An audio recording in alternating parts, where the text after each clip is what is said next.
Hello, darling. We have a moment to talk about our Lord and Saviour Tritherion. Always be ready to fight. Must we? Interesting. Anyone want some candy? Yeah. Hello, and welcome back to Dice and Mimics. I am your Game Master, Paddy, and thank you again for joining us for another night of what is likely to be insanity, as usual. But joining me in this madhouse of fun, we have the usual players. We have Annette as Talia Darkthorn. Hello, darlings. We have Ben as both Valdizian and Urt. Slightly ill, but here. We're all slightly ill, just to warn you. We have Reese as Blossom.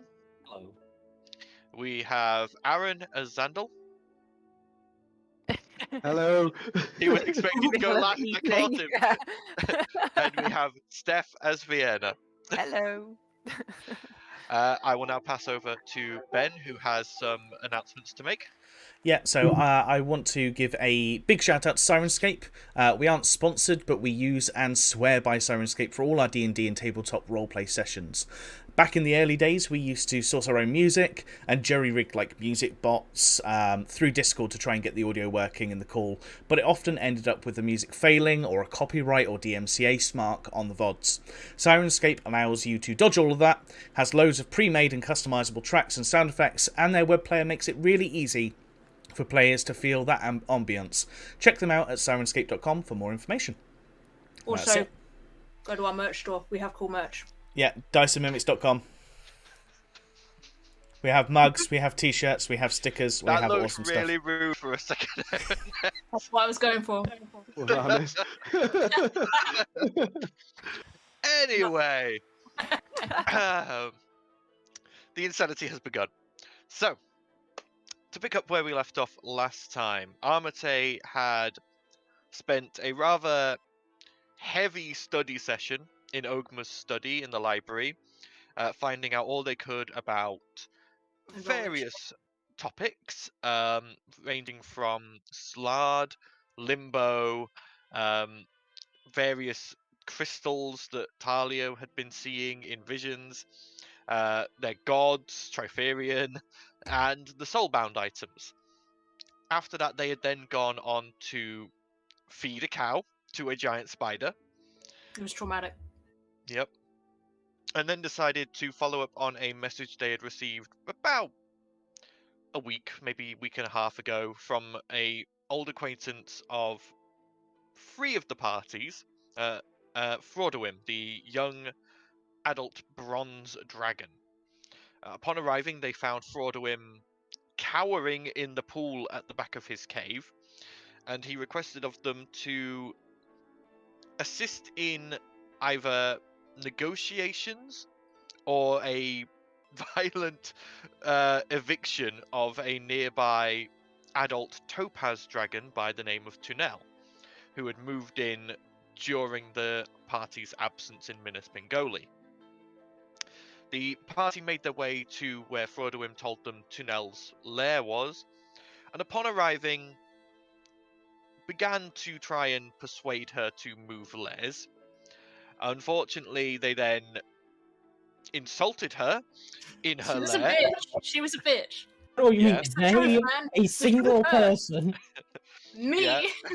Which then Called her a bitch. which then precipitated a retaliatory breath attack from Tunel, to which the party responded with spells that could be taken as offensive. So then Tunel went into battle mode, and during this battle, though the players did try to persuade her to leave some more, they did some things that really, really, really pissed her off. So it ended up with the party. Run around. It ended up with the party basically having to slay Tunel, or get slain themselves. Which honestly, I know which I'd pick. But that is where we pick up from last time. You were all just Somewhat coming close for down. some characters. Yeah, very close to some characters. you are all just coming down from the adrenaline high, nursing various wounds, and watching as Tunel's body lays on the cliff edge, now motionless. Tali just goes up to it and kicks her. Told you were a bitch.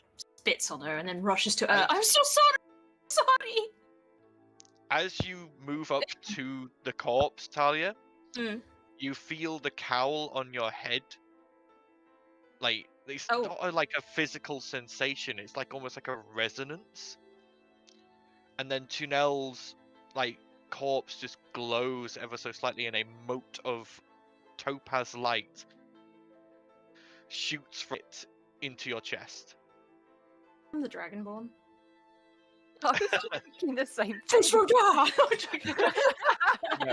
Yeah, don't go around shouting "You're right" now. Bruce! Yeah, I'm going back up to collect Adomiat's gem. Did she drop any loot, though? Well, hang on. So can I finish what I was doing? The small mote goes into your chest, and you already through the cowl had a connection to necrotic energies, and through your own unique existence anyway, you had this unique link with death and entropy and necrosis. But somehow during this creature's death, you have drawn in part of its draconic essence, and you now have a deeper understanding of entropy, decay, and death and necrotic energies. So you have gained a draconic feat, a draconic gift, which is Entropy Expert. Anytime you roll necrotic damage, if you roll a 1 on a damage dice, you may re-roll it, but you must use the next number rolled. Okay. Nice. I can kill people easier. Yeah. But yeah, I'm gonna go and fuss over her and just be like, I'm so sorry, I didn't mean to attack you. She made me do it. Are you okay? It's okay. I'm okay. I thought she was going to make me kill you. I hope that she wouldn't, and I'm glad that you didn't. Yeah, me too. But, Right. Well, I think we deserve to loot this bitch for all the money she has, right? Yeah, probably. Frodoin did say we could keep her hoard if we did. I, for one, need to go find it. I'm gonna go look. I'm gonna go deep. Do we have any idea how much the dragon scales would be worth? You've never sold dragon scales, and you've never seen dragon scales on sale, so you have no clue, unfortunately. It probably makes sick armor, right? I mean, possibly. Like I say, her scales themselves are like this glowing, like, not glowing, but very much like at the very beginning where they join the skin, they're this very, very dull sort of gold, and then they bloom into this almost see-through topaz color. And there was a number along her spine that were floating, like not attached, but now that she is passed on, they have just collapsed and clattered to the floor. Can I collect those up and put them in the book? Yeah. So yeah. I'll take one as well, because I can make something out of that for Gunter. Probably for the adult dragon, I would say along the spine with the spacing, you're probably going to get about 15 scales there. And they are, when I say scales, they are about hand size. They're big. Yeah. That's cool. Let's go find this loot. Already on the way. But yeah, Sandal, you pick up Adomiat's core without any issues. Right, well, she was sleeping on the bed over there, which is the bedroom, so I have a feeling it's this way. Let's go see. Okay, so you go into there, and you can see the hallway. It's a T-junction. Oh, which way should we go? For now, is going to keep concentration up until the spell actually just dispels. Okay, that's Spirit Guardians, yeah? Yeah. Just in case. Let me just go the same way. Let's not split. Yeah, let's not split the party. That's not a good idea. Well, I think it's fairly safe to say there's probably nothing else in there. Yeah, I wouldn't. She might have children. You don't know. Don't know. Yeah. So along here, as you get there, that appears to be a dead end. Well, she'd probably keep it hidden, right? I'm gonna run my hands along the walls. Appearances can be deceiving, can't they? hidden switches or anything first. Go ahead and roll me a investigation check. Investigation. 20. 20. As you go to touch the wall, you sort of peer closely at it, Talia, and you can feel there's something in your head that's going, this is just a normal wall. It's just a normal wall. Just ignore it. It's a normal wall. And you sort of realize that's not your voice. And then you sort of look at this wall again, and it's now semi-transparent. As you can now see through this psionic illusion that had been I'm gonna walk through it. As you walk through it, the room is gleaming. Holy with shit! gold. I'm gonna like stick my head back out. Guys, come on! It's a fake wall. Yeah, the rest of you just see Talia walk through a solid wall. That's so much. I was just about to say Talia. I know. I'm a ghost. I'm a ghost. Now that you've seen her go through the wall, you can all now see this semi-transparency to it as the psionic illusion breaks. And within there is just these piles upon piles of gold, gold and platinum, and a few bits of silver. The other things you can see in here, there is 4 large golden statues, 10 feet tall and 5 feet wide each. Each of them a dragon mid-flight in different positions. I think that's going to fit in the book. No, I think The coin well, though. Is it just coin? Is there nothing else? Do these dragons, are they sitting on something? Is it a puzzle? No, they are all in mid-flight. The statues are like a plinth coming up and around, and then the dragon, one dragon is like in the middle of like proper wings spread, taking a flap. Another one's in a dive. They're not attached to anything, or no, they are just freestanding pieces of art. Okay. If you're searching for anything else in the hoard, feel free to make an investigation check, Talia. 24. So, sort of sifting through the gold, you do find that there is a couple of gems here and there. Any diamonds? No diamonds, unfortunately. But there is some assorted gems and that sort of thing. Again, are there any jewel encrusted bowls? No. The one thing you do notice is nowhere in this hoard is there anything made of bronze. There is not a single bronze coin or bronze item in this hoard. The other things you find as you're grouping through it is you do find what looks to be an amulet and a pair of boots. What's the boot? So the boots, it's a pair of shimmering golden boots with a pair of small golden filigree wings sprouting from the heels. I think I have an idea what they are. As for the amulet is a beautiful golden amulet with a runic symbol inscribed into the metal. I'll pick them up. I'll go over to Xandal. Xandal, you know how to figure out what things are, right? Look at these. These look like they might be magical. It kind of shoves the gem that he still had in his hand, in his pocket, grabs out his pearl. I'm sorry about begins sorry about with I didn't mean to. Okay, so you cast Identify. What are you identifying first? We'll go with the amulet. Okay, so the amulet is an amulet of health. Whilst wearing and attuned to this amulet, your constitution score is 19 while you wear it. Nice. That might be useful for you, Val. I was about to say the exact same thing. That dodgy shield. You need all the help you can get. I mean, I was going to say Xandal, but now I feel a bit like... Yeah, well, your shield is a bit problematic, right? So a little extra help might compensate for it, right? True. Yeah, would that boots, increase your maximum health by level basis? Yeah, by level basis, that would give you max health by level basis, yeah. Nice. I'm just saying, Val, we're a little tired of... You're dying all the time. You're dying, yes. I can't help it. I'll add that to... are we giving that to Val, then?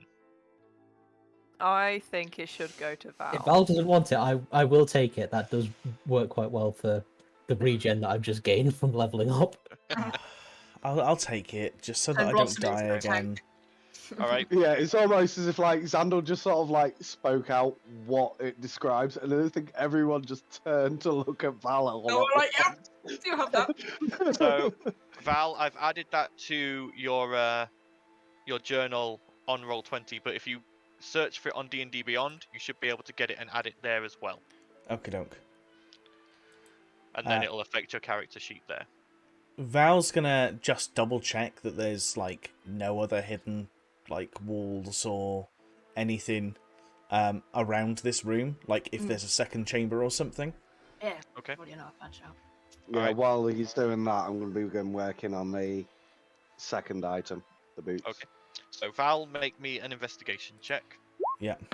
The boots are anything to do with haste. So I I'll see bank them nothing. out to Blossom. Yeah. You sort of walk around, the walls are solid, doesn't seem to be any extra chambers or illusions. Okay. So the boots, Xandal, once you've cast Identify on them, these are winged boots. Oh. While you wear these boots, you have a flying speed equal to your walking speed. You can use the boots to fly up to 4 hours all at once, or in several shorter flights, each one using a minimum of 1 minute from the duration. If you are flying while the duration expires, you descend at a rate of 30 feet per round until you land. The boots regain 2 hours of flying capacity for every 12 hours they aren't used. They also require attunement.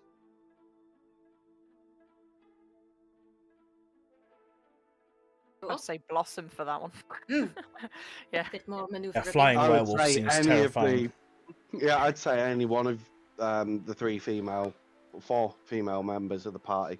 think it's I'd say Blossom can have them. I have my boots of agility. I'm not willing to give those up. Would it be worth Vienna using them? Because if she's a magic caster in the air, A long range. Yeah. Yeah. Yeah. anyone can hit her. Okay. Yeah, you say Yeah. that, but 9 times out of 10 I never hit anyway. So. And you've got that. You can You've got some maneuverability because of Winter's Moon, don't you? I don't Did think. you? Yeah. No, Yes, not yet. Not yet. No, it doesn't give me any moving features, but yeah, I'll take them. I'm gonna go down here. Okay. So I've So remember added there those- was another path. I remember. I've added those to your journal, Vienna, but again, you can search for those on D&D Beyond, and you can add them to your character there as well. Okay. So what down we've gone here? That is just a solid wall. This chamber does not have any paths leading off of it. But there was a T-junction, wasn't it? That was a path. Yeah, further down. Yeah. So Yeah, there's a T. So There's Yeah. I want to investigate that one. Yeah, I'm going to scoop up some of the gems and some of the gold and platinum. We're going to go on a little gal's adventure. Bye. Yeah, because I have a very expensive venture ahead of me now. Okay. Yeah, collect as much of the gold, get it in the book as possible. That's So probably- going into there, you find what appears to be a storeroom. Ooh, let's a see if there's large- anything in these crates. As you open up and look through some of the crates, you find what looks like dried fish, various foodstuffs, a long-lasting. No potions or anything. There is a couple of casks of wine. It looks like this was just Tunel's general food and general storage area. Might be idea to, if it's dried food, that might be a good idea to stock up in the book. Then we can stock up the our ship's ration. kitchen as well. We can store some on the ship. Might be an idea. Probably. Yeah. Might be an idea. Okay, by this point, Spirit Guardians will have faded. But yeah, so if you wanting to sort of look, you would get probably, I would say, a week's worth of dried rations from the storage, if someone wants to make a note of that. Where's our treasure? Here we go. Edit. 1 week dried rations. Is that 1 week for all of us, or That's 1 week for all of you. It would basically the amounts here are dragon-sized amounts. yeah? So yeah. Yeah. This was Tunel's food storage for when she didn't want to go hunting giant squid, basically. Okay, so 1 week of dried rations for each member of Armatae. What else? There is 3 casks of wine. Oh, the casks of wine probably won't fit in the book. No, they are Oh. big casks. I will leave them then. Only Yeah. stuff that will fit in the book, basically. The only other things you can find in here that might be of any interest is there is a couple of bits of raw iron. Oh, we'll put them in the book. Xandal might want them.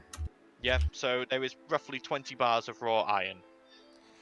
And as Ert was in the other room, how much gold could she pile into the book Yeah. if she spent a So- while doing it? So are you spending the time to properly clear out the hoard, or are you just grab and going? I'd stack them as well as we can. Try and get as Yeah, much as possible. in Spending the some book. time doing it. So you're going to spend some time. You're going to actually take the whole hoard, yeah? Yeah. So We could try.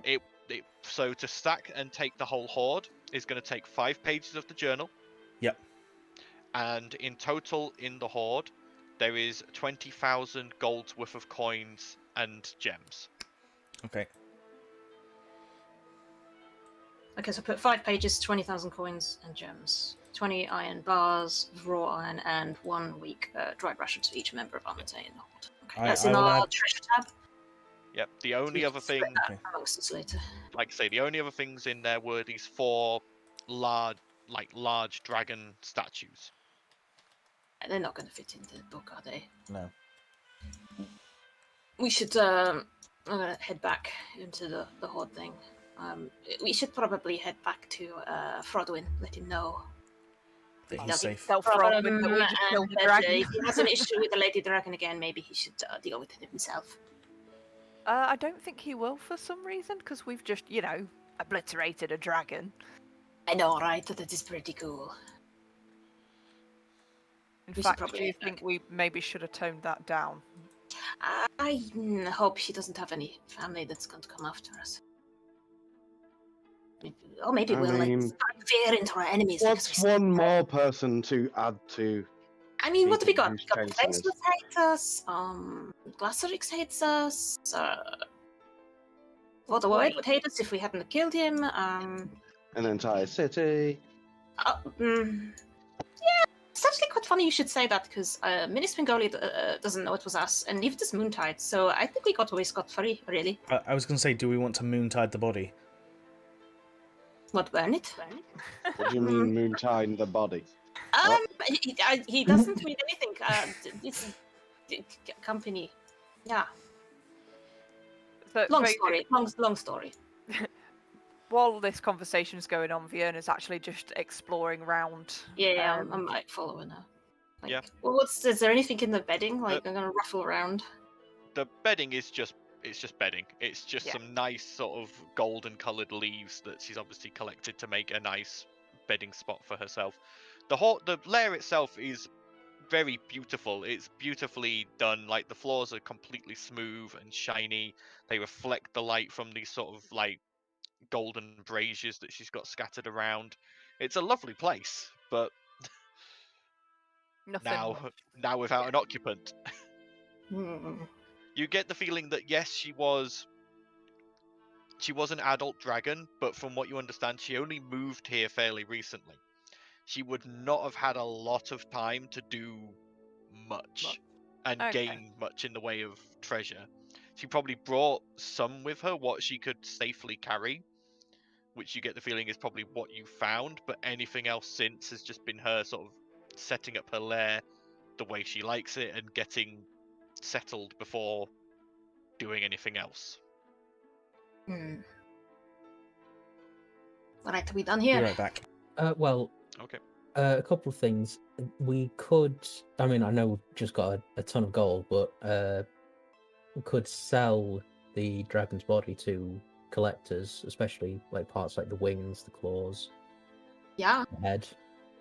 And also, how tough is the dragon's hide? Yeah, that's the point. Could we Because- collect some of that? That's probably quite rare materials.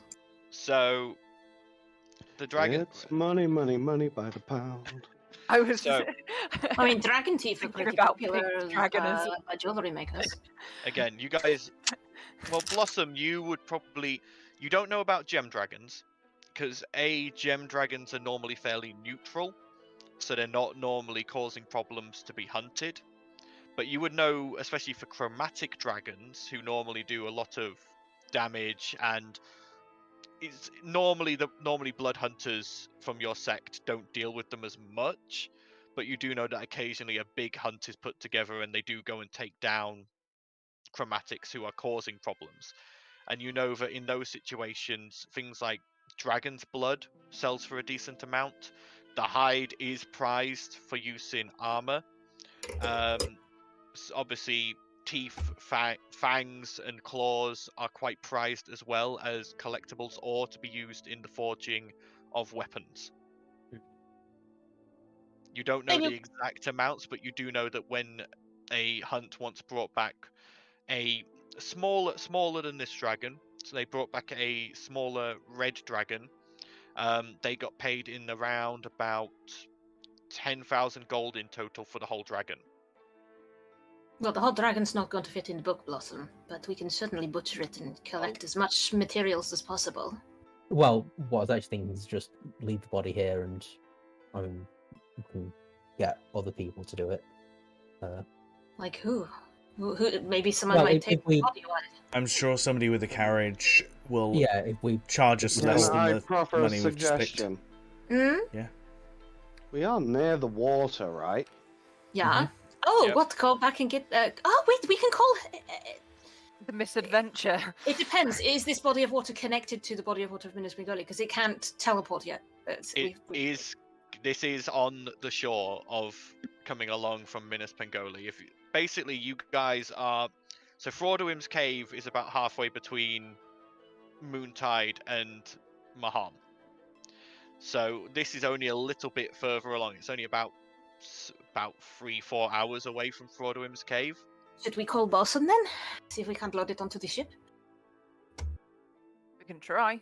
I mean, Why not? I mean, failing all else, we've still got the Qualish on there. That should be more than enough to be able to drag the body All And back.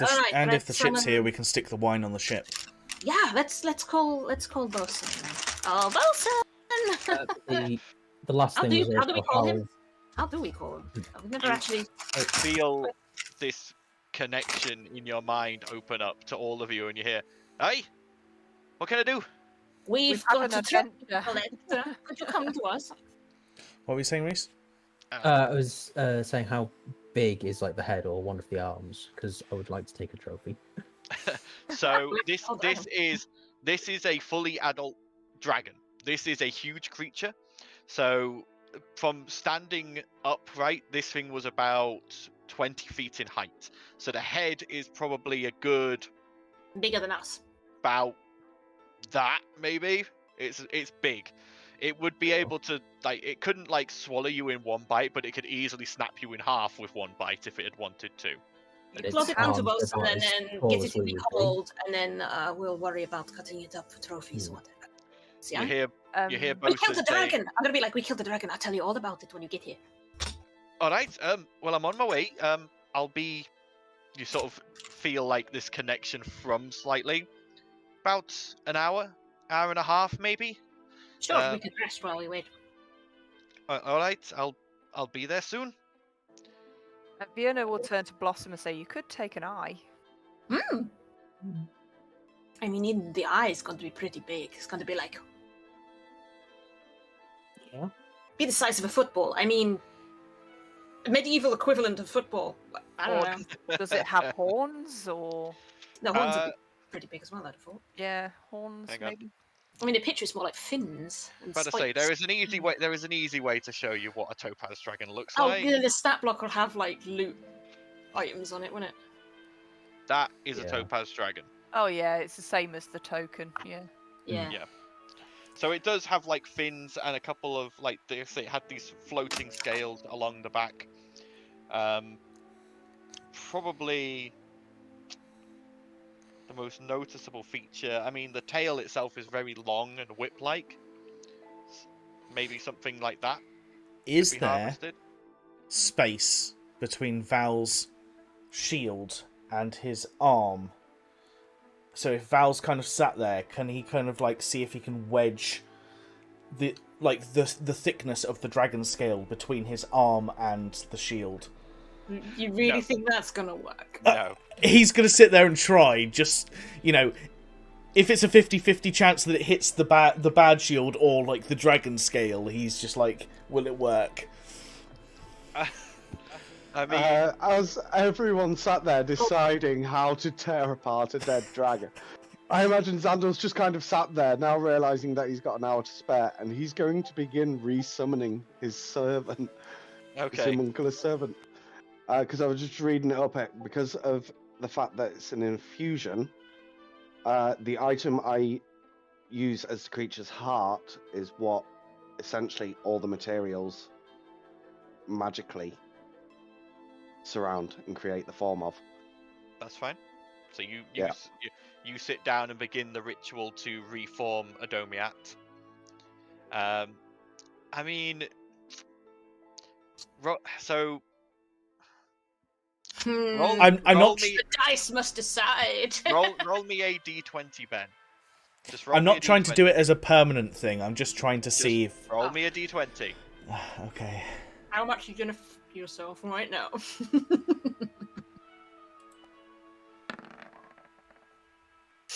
3. The shield is 3. now made of topaz, and you will never remove it. As you go to try and like put this topaz, this scale there, and admittedly the shield itself is incorporeal, so Yeah.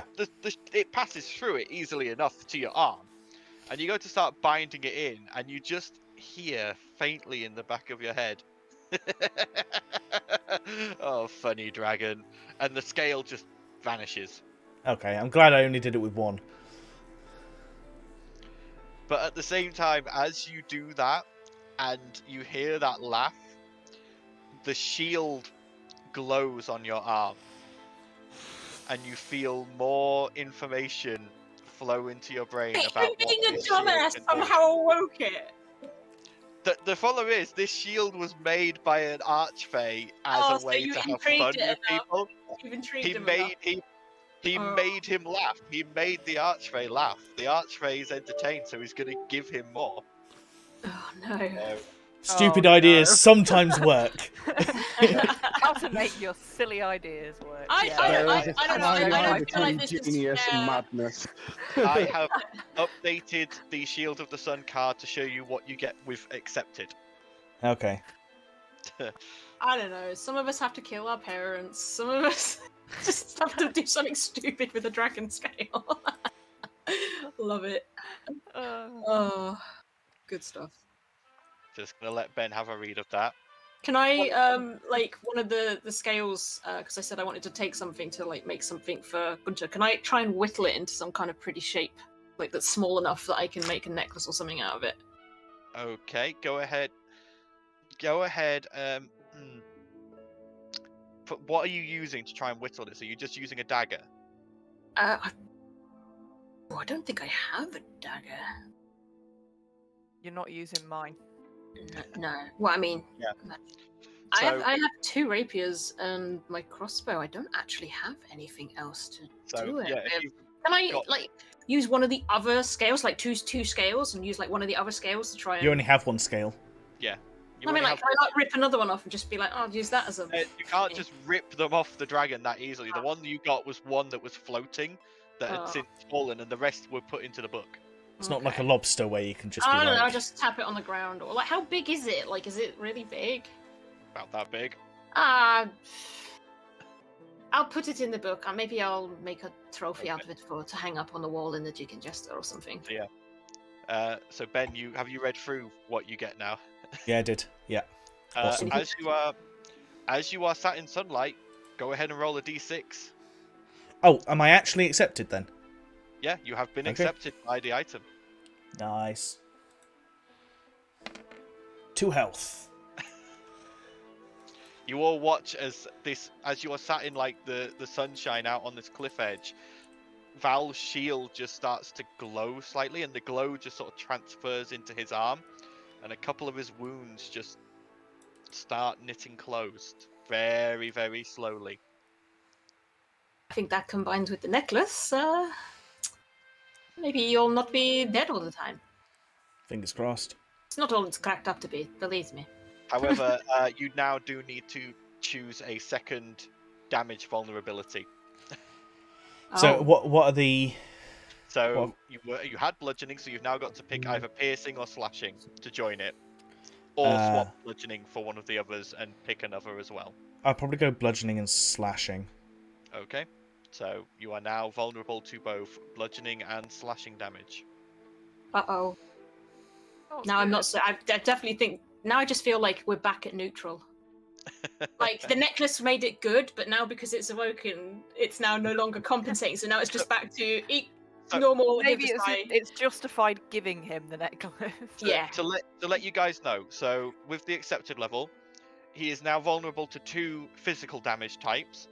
However, he has now gained resistance to poison, necrotic, radiant, and psychic damage. He can now, if he takes damage from something he is resistant to, he can store some of that damage in the shield as a reaction. Any damage they would have taken is halved again, so they become doubly resistant for that. And that amount is stored in the shield. While that amount is in the shield, every time the wielder takes physical damage, the shield lashes out, dealing part of or whole of that damage to the attacker at the wielder's choice. So if Ben sat there and tanked a red dragon's fire breath and should have taken 50 damage, that would be halved to 25 by the resistance, and then halved again because 12 of that would be sucked up by the shield. So you've just become a foil for magic And users. then it basically acts as an armor of Agathis. If something hits him, if they do, say, 4 slashing damage, they take 4 fire damage as the Nice. shield bursts it out. He can now cast the Daylight spell twice per day, and he now heals 1d6 every hour whilst in sunlight. Swings around A about. fair exchange there. I Yep. think. Yeah. Right, do we want to take a short rest? While we wait? There's not really much else to do, is there? Take a break for a bit? I feel like we haven't sat down in a while. Says Sandal, who's already sat down, not paying attention to anything. So you guys sit and wait. You can all mark off a short rest if you want to. But after about... I'll spend 2 hit die. Yep. Woo, Same. I got 7 health back. Cool. After about 50 minutes, you can see the recognizable shape on the horizon of the misadventure approaching. And it pulls in, and it can't get massively close because there are these pillars of stone right outside the lair. So let's just hit die. Yeah, hit dice for a short rest. So like I say, it can't get right up to this cliff edge, but it sort of docks out about 60 feet out. And you can see Bosun sort of waving at you from the actual ship. Ahoy! But like I say, it is not right up against the cliff edge. It can't get that close. Right, how the hell are we going to get this dragon on there? Sandal, you said the apparatus. College. Maybe Qualish. go get the Qualish and then see if you can Yes. get the dragon into the Qualish or onto the Qualish, and then hopefully we can get the Qualish onto the ship. Yeah. Yeah. Would he have Domiat back at this point? Yeah, by this point the hour's passed and the ritual has completed and Adomiat has reformed. Cool. Yeah, so with that, Xandal's sort of like... He's been very apologetic to Adomiat. But then, yeah, he's going to get ready to go get the Qualish. Okay. Are we going to get onto the ship? In the Qualish? No, but how? portal? It's 60 feet away, so we need to get onto the ship to get to Qualish, and then get this Qualish back to the dragon, and then... By the way, during that hour, the 2 of you who had the attuned items, you can now have attuned to them. Cool. So Vienna, you've got a really easy way to get to the ship. You can fly now. Haha. I can get on the ship as well. I've forgotten that I have an ability to do Yes, so that. can Val. I mean, So I could portal. who can't get on the ship? Yeah, I know. The one person who can drive the damn thing. Val's tempted to just cast haste. I do have boots of water walking or something, don't I? Yeah, boots of water walking, but you have to be moving constantly at full sprint. You can't stop. Sure. Run straight at the Well, ship and Yeah, collide. just sprint onto the ship, latch onto the side of it. Yeah. And they climb up. It's at this point Urt goes, we want dragon on ship, yeah? Yeah. Why not just cut portal on ship and push Are dragon we- through? Oh, are we strong enough to push such a big dragon through the portal? Are we going to be able to make a portal big enough?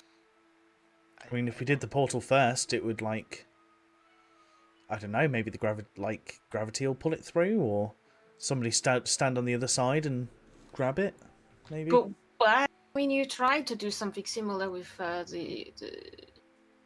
the Clockwork Queen, remember? And you couldn't. It wasn't a continuous thing. So, like, how are you going to get a portal big enough to fit the dragon through?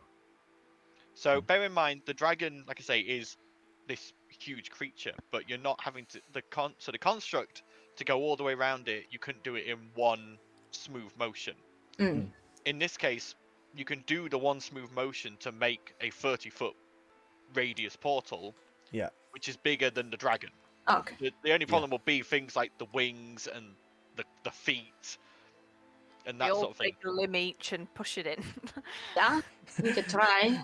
Does the gummy jelly the gummy jellies work on dead creatures? No. We just like feed it and just like swoop. Collect it like a little I slime. have an idea. Okay. If someone who can fly can take me to the ship, I can get the Qualish ready and just pull the dragon through the portal on the Oh, other you side. Yeah, that's a good idea. Okay, let's go. Well, Grab some butter. I can get the ship, but I can't carry anyone else. I'd only be a little. Bird. Yeah. I'm Can gonna you not Buzz Lightyear. essentially put the portal on the floor beneath the dragon. And it just flips in. Yeah. That's what I was saying. I don't think you could draw a portal big enough for him to just roll it into the portal and then it land on the ship. Points out, dragon on cliff edge already kind of a little bit off. I was thinking just kind of Draw a portal in the midair and then we just And roll it push. into it. Yeah. Onto the ship.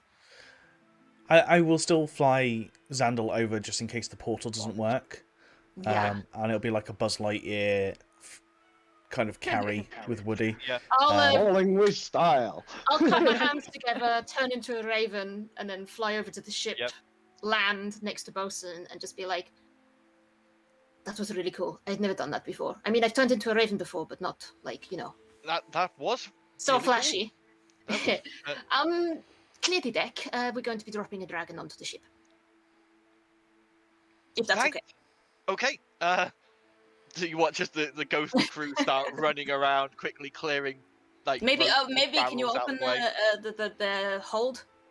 See Yep. if we can drop it inside. They Yeah. they open up the hold quickly and get And prepared. they're like, Yeah. be careful. It might be a bumpy ride. So I'm gonna swing around, do the portal, and give a shove to try and get the dragon through. I'll Okay. help. Be Yeah, I regaling think Xandal Bosun with the story would be of how he getting slew the a, Qualish ready all the way. to Okay. assist. Go ahead. For those who are giving a shove, give me a stealth check each of you. Not stealth. Strength. How What are sneaky we can you push it stealthing? onto the ship? Strength check. Just straight strength. Nat Straight 20 from Val. Nice. Sounds about right. Or anyone else helping? 12 from Ert. 12 from there. Okay. So the nat 20 has helped a lot here. You do manage to get it to start moving. It's not quite going as quick as you'd like, but after about like 30 seconds of consistent like shoving, you do manage to like you have to sort of rock it, but eventually you do get the correct amount of inertia for it to roll off the cliff and fall through the portal. Xandal, as you are in the Qualish in the Oh, no. hole, you just watch this Dragon land. come falling down and smash into the hold. And Talia, if you're on the ship does. Like, make me a deck save, Talia. Oh, luckily I have advantage on those. I feel like while we were shoving that dragon, the owner wasn't really doing anything. She's just kind of got one. I won't even roll advantage. It's a bit like Dagus in the barrel, isn't it? yeah, I was actually making it more difficult. I'm actually sat on it. But yeah. I will roll again, but Okay. 25 is more than sufficient. 25. You sort of anticipate the rocking and you manage to stay on your feet. But there is now both a Qualish and a dragon in the hold of the Misadventure. So I'd be like, and that's how we killed it. It was pretty cool, wasn't it? Like, he's regaling Bosun with the story. Bosun's just like, Yeah. well, I'm kind of sorry I missed that. Very cool. Oh, you can read my diary. He sort of holds up his ghostly hands and goes, I can hold it for you. It's fine. Should I hold it up so you can like kind of? Val's just at this point throwing description. the casks of ale through the portal. Oh god. Again. So they are falling into You're the gonna hole. smash the Bouncing hole. off a dragon. Yep. No, they The don't. dragon. They don't. This is they do not bounce. They smash. There You is just now just poured wine all there over is them. now You just wasted wine. shards of wood and a very wet, wine-soaked dragon. I only did the Tony one. just I'll only do the collapses to her one. knees like, Val, why did you do that? What a waste of wine! I thought somebody was catching things. It's a barrel. You'd probably kill someone dropping it from that height, you idiot. At this point, the portal does careful. close, Tell as me the that. portal only lasts a minute. Yeah. So that would have been one of the casks, and then I'll just fly the other casks over. Okay, the casks are Yeah. big, Oh, so you are going to have to either make a strength check to try and fly with these, or probably leave them behind then, if we can't get them Oh. over. One over. Xandel's gonna take the Qualish out into the sea, just to sort of like allow space to maneuver in and around the dragon. Because I imagine people are going to want to prod and poke at it more. I So mean, yeah, he's gonna.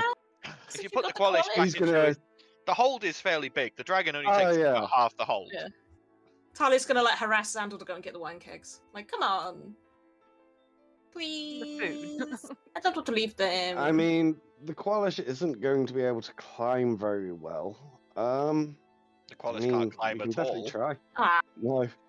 Bear in mind, Oh, damn it. this cliff is a good sort of 60, 80 feet up, and it is Wait, sheer cliff. It is not like rocky, it is sheer. I mean, I Alright, could alright roll the then. casks into yeah, the water. roll. No, I was going to say, why don't you make another portal on deck and then just roll them through gently? Yeah, I could do that. I'll do that then. Okay, so you go back and get the other two wine casks and gently roll them through the portals. Are you doing anything with the gold statues, or are you going to leave those? I think we're just gonna have to sacrifice. I'll leave them. Some other adventurers Yeah. can get it. Okay. Either you that will- or tell our dragon friend that it's there Yeah, maybe Frodwin can add it to his. to his own collection. Okay. Right, should we go and see if Frodwin? Let him know his problem's been dealt with. I think Yeah, that's the plan. let's go. Okay. So you guys quickly all make your way through portals or through your own methods of now having flight for some of you. Make your way across to the Misadventure, and Misadventure set sail under your directions up along the coast until you reach the cove where you know the beach leading to Frodwin's cave to be. Again, the Misadventure can't get ridiculously close to the shore. It gets as close as it can safely, but you're still sort of about 30, 35 feet out. Otherwise, it would be beaching itself. Yeah, we'll go and head into the cave then. Okay. Yeah. You head into the cave and you see Frodwin has come out of his pool and is like just waiting for you and looks at you and goes, I sensed her essence vanish. Did she Yeah, leave?" it's mine now. He sort of looks at you and goes, oh, okay, so she's dead then. Right. Yeah, Dead. she didn't take kindly to be calling her a bitch. No, I mean, it probably no, was. It probably wasn't wise. Let's be no, honest. especially, yes, that would not have gone down well. And then Urt painted her bronze, And I think that basically, yeah. You just watch Frodowin just stare at you all. Like, how are you flabbergasted, idiots alive? Just like, yeah. right. Well, she wouldn't listen, and she was being really bitchy, and then I muttered it under my breath. I didn't realize she had such good hearing. And Vienna turns around and says, by the way, we dealt with the problem. Yeah, she did. Yes, I can tell. I'm assuming you have taken her hoard. Yep. Apart from some statues. Yeah, we you can have to those, I behind. guess. But yeah, maybe you could have warned us that she could maybe force us to nearly kill one of our own. I nearly killed Ert. It was not a pleasant experience. I did not know she could. I don't deal with topaz dragons. They kill me on sight. I don't go near them and talk to them about their abilities. Either way, the job's done. Yeah. So. Thank you kindly. And he reaches. You watch as he reaches back into his sunken ship where he keeps his hoard, and pulls out a small satchel and goes, I doubt it's anything compared to what you looted from her, but sort of lays this bag down and it glitters as it opens. It's full of bronze coins. No. You gather there's probably roughly 500 gold in there. Okay, so we'll add I that. appreciate it. Edit. Yes, there's 500 four gold. golden statues that are still there. I will go and collect them when I have time, and I apologize for how I spelt Thorduin, but I don't know how to spell it, so I've just winged it. Fine. Okay. But yes, I will go and collect them when I have a free moment, and I will ensure that lair is uninhabitable, so that no other dragons try to move in. Good plan, because I don't want to fight a dragon again. Then don't go calling any of them bitches. Well, they need to not be bitches then. Hey, stop it. Considering most dragons consider themselves above other mortals, they're generally fairly bitchy. True. And quite normally they have the firepower to back it up, so... Yeah, it was pretty powerful. Was there anything else you needed us to do, or, you know? That was the only concern I've had recently. Okay. We told him about the frog people, right? You mentioned something about frog people, but I've not seen anything in the waters recently or heard anything, so... I think they come from the water. Well, I will keep my eyes peeled. Keep an eye out in case anything weird happens. I don't know. Very well. And you know how to contact us anyway if you need us. You've managed to find us anyway. I will send another merfolk, yes. Sounds like a plan. They owe me a few favours. I'm sure they do. Let's just say Mero are tasty. Mero? They're like eel merfolk, but they're evil and generally hunt merfolk. I protected the village a few times. Hence why they owe you one, right? Yes. Shall we head back to Maham then? Yes. Yes, let's Get a rest. get some rest, maybe spend the night in the tavern and then decide what to do. Very well. Thank you again, and good luck in your travels. I appreciate it. Look after yourself. I shall. And with that, he sort of goes back to his pool and dives in and swims to where you're not sure. Right. Do we have to go back? Why not? We got the dragon, we can't just carry that around. Are you sure? Oh, what Are do you you have a in little concerned about a partner, perhaps, Sandal? Yeah, we did kind of leave quite suddenly, didn't we? Well, You was didn't supposed tell to her be we were later. going anywhere, did you, Sandal? We didn't really have much of an option, did we? You no, we're going to take you to see a friend, and you just we off we went. I mean, you could Like have got her dragons. a message. You could have left her a note with Gunther. Pretty We were careless. in the library 2 minutes before we left. I mean, messages generally doesn't matter where you are. I mean, how long have we been away? Surely it's only been a day. ish. Yeah. So you went to the library. You went left. Yeah. I believe you slept in Frodwim's cave. Yes, Yeah. we So, did.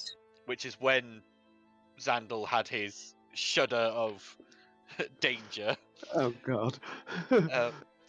But yes, so you slept in Frodwim's cave because and then you set off early morning to go and see Chanel. So probably by about this time, it's about midday. Yeah, we So haven't she- got that long. She probably won't be even angry that you've been away for a day. You know, you're an adventurer. She'll understand. You have met her, haven't you? I think that's quite true, Val. So I think we should back definitely to go back to Maham. Maham because I would pay to see what happens. Let's go. I'm hiding in the Qualish. Don't worry, darling. I'll tell her where you are. Let's go. As Xandal tries to run away, Val just does hold person. Okay, so Val is casting Hold Person.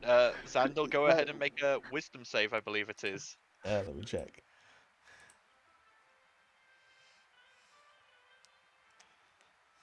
Yeah, Wisdom 15. Flings that have the whole. It's gnomes, isn't it? That have the. Nope. Take You still run away. Out exceeds the fear of anything in this world.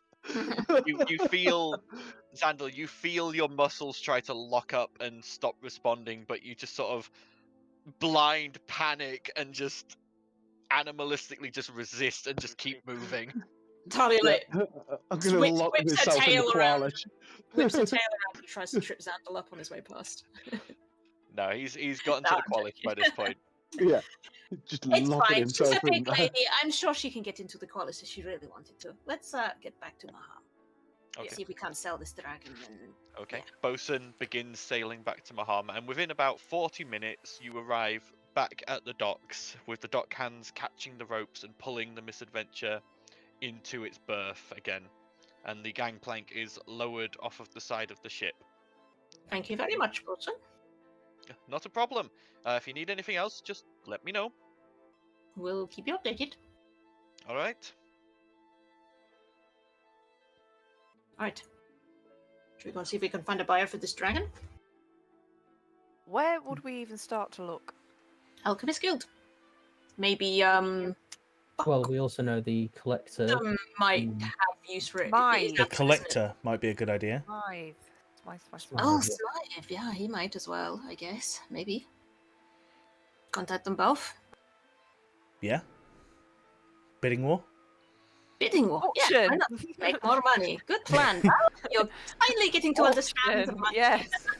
I know that more money is better because we can help more people. Should just look at Val, look at Vienna and be like, he's hopeless, isn't he? He's hopeless. Yeah. As long as he keeps telling himself that, it's fine. I also did the We're helping maths. people by when spending on us. When we divvy up the gold, we each get 3,416 gold. When we divvy it up, when we're back and empty the book. Yeah. Did you hand Xandal the So how much? raw materials? Like the iron and It's stuff? in the book at the moment. 20 You can take it. in the iron, book. raw iron Yeah. ingots. How much No, gold it's did you fine. say? 3,416 each. Out. Probably write 20 that down somewhere. when we do. 20,000 gold sounds like a lot until you have to split it. With the amount of between 6 people, yeah. Well, 5. Well, 6 people, I guess. Yeah. And that's including the 500 in the second bag. Cool. Nice. We should So, probably pay how are we going to do this? our visit at some point as well. I guess we contact them, tell them to come to the ship, hold the auction. So, a message to certain guilds, maybe? You know, you don't want 2 bidders.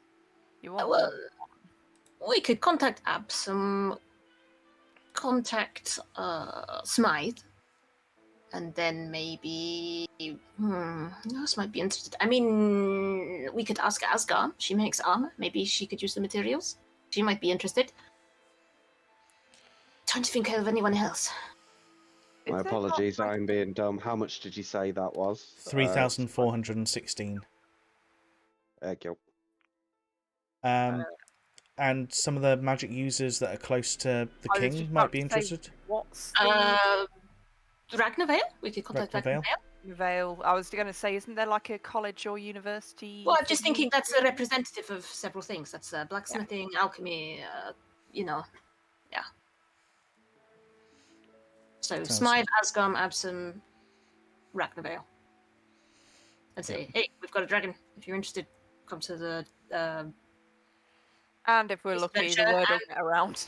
yeah. And then you know, whoever pays us the most gets it. Do we want to do that by sending? Like, oh well, we're sponsoring you, so I should get it for free. You know. This was a side job. It's nothing to Yeah. do with Maham. True. Well, we'll see. See what happens. So, do we want to do it by sending spell, or do we want to send a courier? Send a career, I think. Yeah. We've got enough gold, let's face it. If we've got enough gold, we're not going to have enough gold if we keep spending it on couriers and we can send a message for free. Yeah, but Can what if we get send a attacked? message?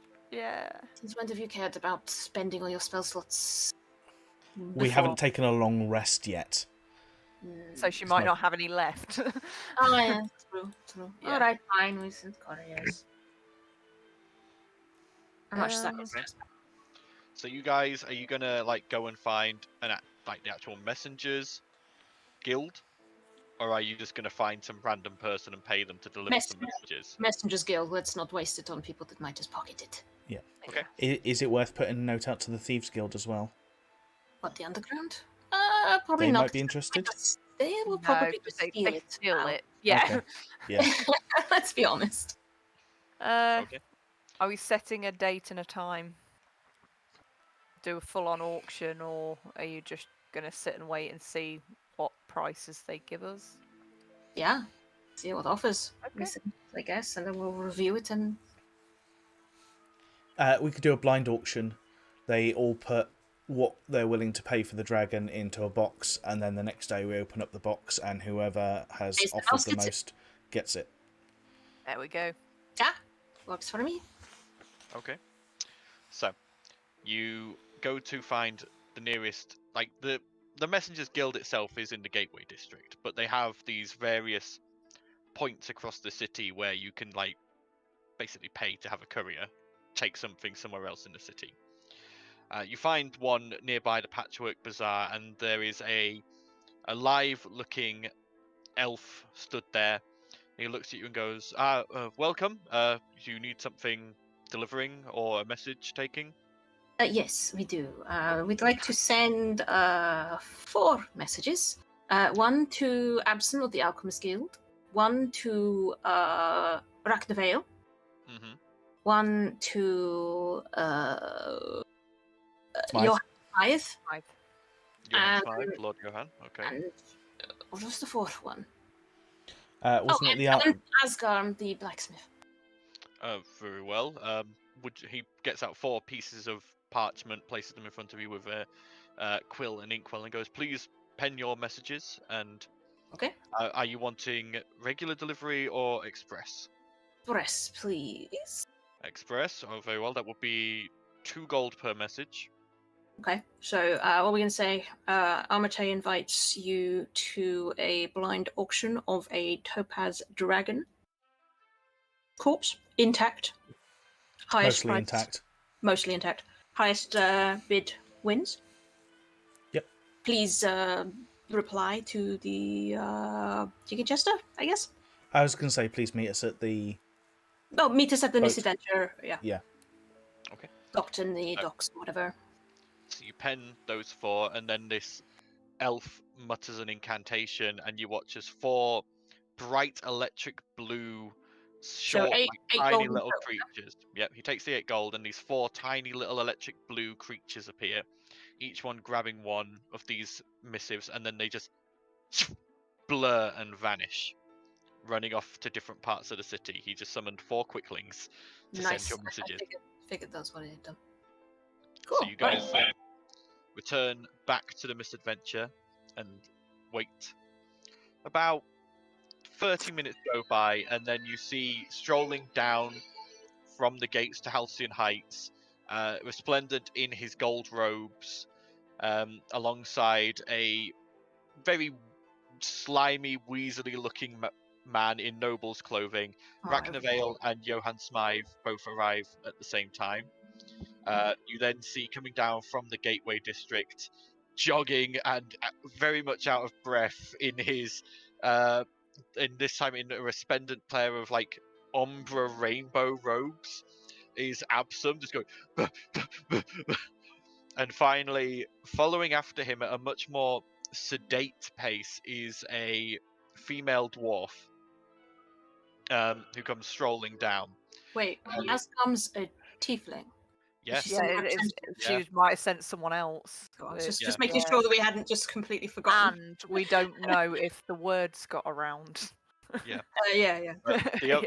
The three you know stop, but the dwarf comes forward and goes, "Nice to meet you. Who are You you? can call me. You can call me. I've got to think of a name for her now, off the top of my head. Damn you! Seven words long. What did you think we were gonna do? Not ask the name? Come on. Hey. I'm waiting. I'm waiting to see how many syllables this is. You're putting me off. You're ruining me. You could have just not given a name and just said, "I'm here on behalf." Yeah. Her name's Jane. The name's Polly. Polly Forgeheart. And I'm the head of the. Full name. And I'm the head of the Armorers Guild. Wait, are you sure the name's not long enough? Because I mean, I could just. Polly. I can actually remember Polly. Yeah. I mean, Polly spelt with 3 Z's, 4 X's, and a Y. We've got to stop ribbing, or else we could be like smited down in about 3 seconds' time. Was it Polly Forgeheart? Was it? Polly Forgeheart, and she is the head of the Blacksmithing Guild. Done. Asgarm said you've got a dragon. Oh yes. She said obviously that she wouldn't have enough money to compete against anyone else, so she informed us, as she is a member of the guild. Enough. And I'm here to bid. Okay. And you're aware that we're operating it as a blind bid? Blind auction? She then smiles at you and goes, "Oh, you adventurers. We didn't want to be accused of Give us- bias because Give us a moment." And she turns to the other three and walks over to them, and you see them huddle and start chatting. Talia's going to be like hands crossed. What are they up to? What are they doing? Fiona, any ideas? They then turn back to you and go, and Ragnar Vale steps forward and goes, "I will bid 10,000 gold." Mind if I know that it's you, but okay, 10,000, okay. Mm-hmm. The others then all step forward and go, "We all bid 500 gold." So you basically want Ragnar to have it, right? Ragnar smiles. Xandal kind of pokes his head out from the door. They're gonna split it. Each part will be worth something to someone else, but nothing to others. I mean, I don't care. It's gold, The so... blacksmith goes, "Pretty much. I mean, I want the hide." Absum goes, "I want the blood." Ragnar goes, "I would quite like some of the scales and fangs." And Smythe goes, "And I want the corpse for display purposes and collecting. That's about it." Okay, that works for me. Well, I suppose, You all in agreement He might Agreed. take head, trophy head. Yeah, that makes sense. then? Fair enough. Cool. Ragnar reaches into his robe and just like pulls out from apparently nowhere a chest and presents it to you. This isn't a mimic, is it? Why would I carry a mimic in my robes? I was gonna say very brave For man. the lols. No. He opens it and pulls it open to reveal Talia, have 1,000. you been listening to the tales that I've been telling Halise? No. Then she'll like kind of look away. He opens it to reveal 1,000 platinum pieces. Nice. Very good. What a math boy. What's that? Well, if it was 10,000 gold, It was No, 10,000. don't try and give me math. I don't do maths. You do the maths. I That's won't. another- You can explain it. I won't understand it. that's another 1,666 each. He told us he would pay us 10,000 gold for it, and then gave us 1,000 platinum. How much do you think that platinum's worth? Yeah. Right, so 166. Cool. But Ragnar goes onto the ship, down into the hold, and So then rich. you see him come back out, stuffing what looks like a small piece of black fabric into his robe. It's And a I'm guessing the dragon's gone. That's useful. Yeah. Portable hole, very useful. Alright, yes. Hole. Much easier to take it this way than to transport a whole dragon through the streets. You wouldn't happen to have a spare of that one could purchase? I'm afraid not. No. Okay. Yeah, we can go talk to Wilma, maybe. We've still They're got the book. rather difficult to We understand. still got the but- Book of Holding. It's alright. It has its limitations, but it does. Anyway, he turns to Absam, Smythe, and Polly and goes, "Lady, gentlemen, if you'll come with me, we'll go and split this and have it rendered properly down at the Arcane Academy." Cool. And they all I still have walk away. a scale, though, in the Book of Holding that we didn't get. Yes, you still got your scales that you took Cool. in the Book of Holding, Pleasure doing business with you. and with you. If you come across With any that, other, Xandal goes back into hiding.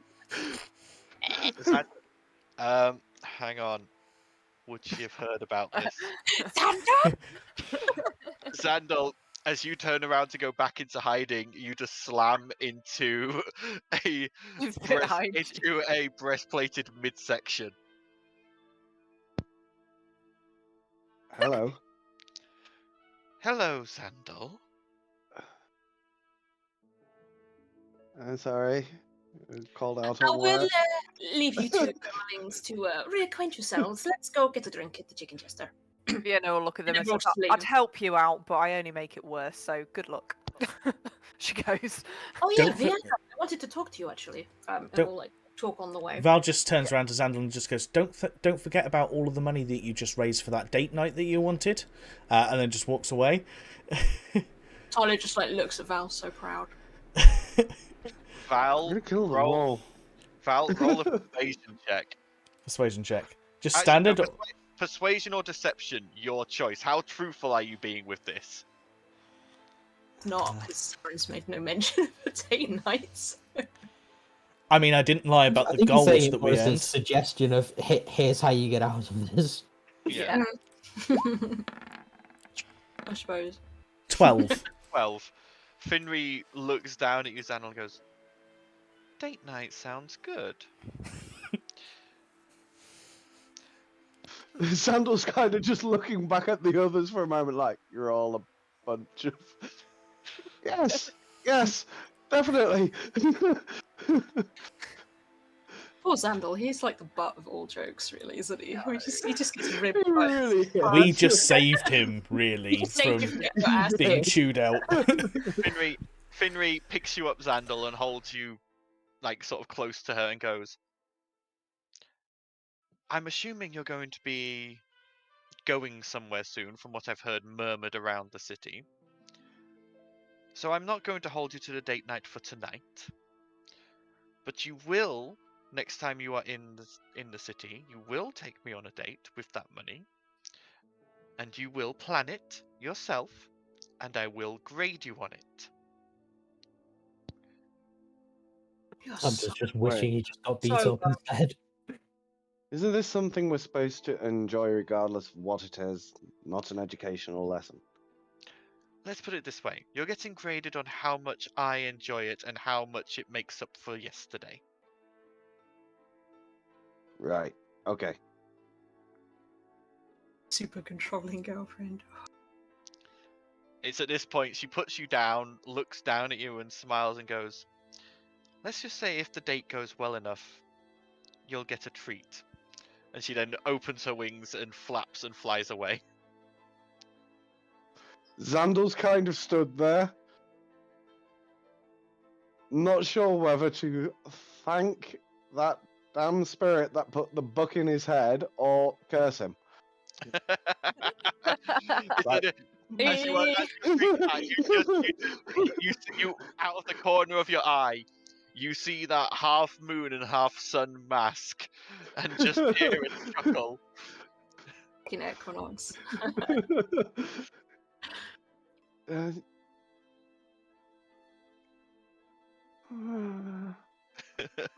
Disappear. Okay. The rest So of yeah, you are... I wanted to talk to Vienna on our as we're walking towards the jester. Go ahead. So Vienna, Mm. you were there when my foster father was grilling Gunther. What did he ask him? What did Gunther say? Thought Come he on, was help very a sister out. grounded, actually. Really? What did my father ask him about? Well, He said something about his intentions. What did he say his intentions were? You know, swans. They look very graceful on the top. He But paddling talked to like my hell. foster father about swans. No, I'm just saying that's what Gunter was like. He looked very calm on the outside, but I could tell he was shitting I get that, himself on but the what did inside. he say? What was his answer? I need to know. Wait. So I don't know. Paddy? I'm waiting for a message. So, you were there more as a third party and as a neutral observer. Yeah. That doesn't necessarily mean you sat in on the conversation. No, but like in case I'm just asking her in case she overheard anything. Did she overhear anything? You didn't overhear anything, Ah. particularly Vienna, but you know that the fact that Gunter is still A, alive, and B, not mutilated in some way, means that he gave satisfactory answers to Maverick. But you don't know the actual details of the conversation. As again, it's not traditional to have a neutral third party there. It's not unknown, but it is very much the case that normally that third party is removed and is only there to break up when if it things went get sour. physical. Yeah. So you respected the privacy of the conversation, essentially. So I'm gonna say there might have been a time when your foster father was a little forceful, in which I had to take a step forward and remind him of his place. I'll just like to give her a big hug. I'm like, thank you. But there was only the one occasion. I was so scared he was going to hurt him. He wouldn't have.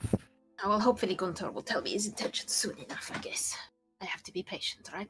I mean, worst case scenario, I'd have had to have got Gunter out of maybe Maham.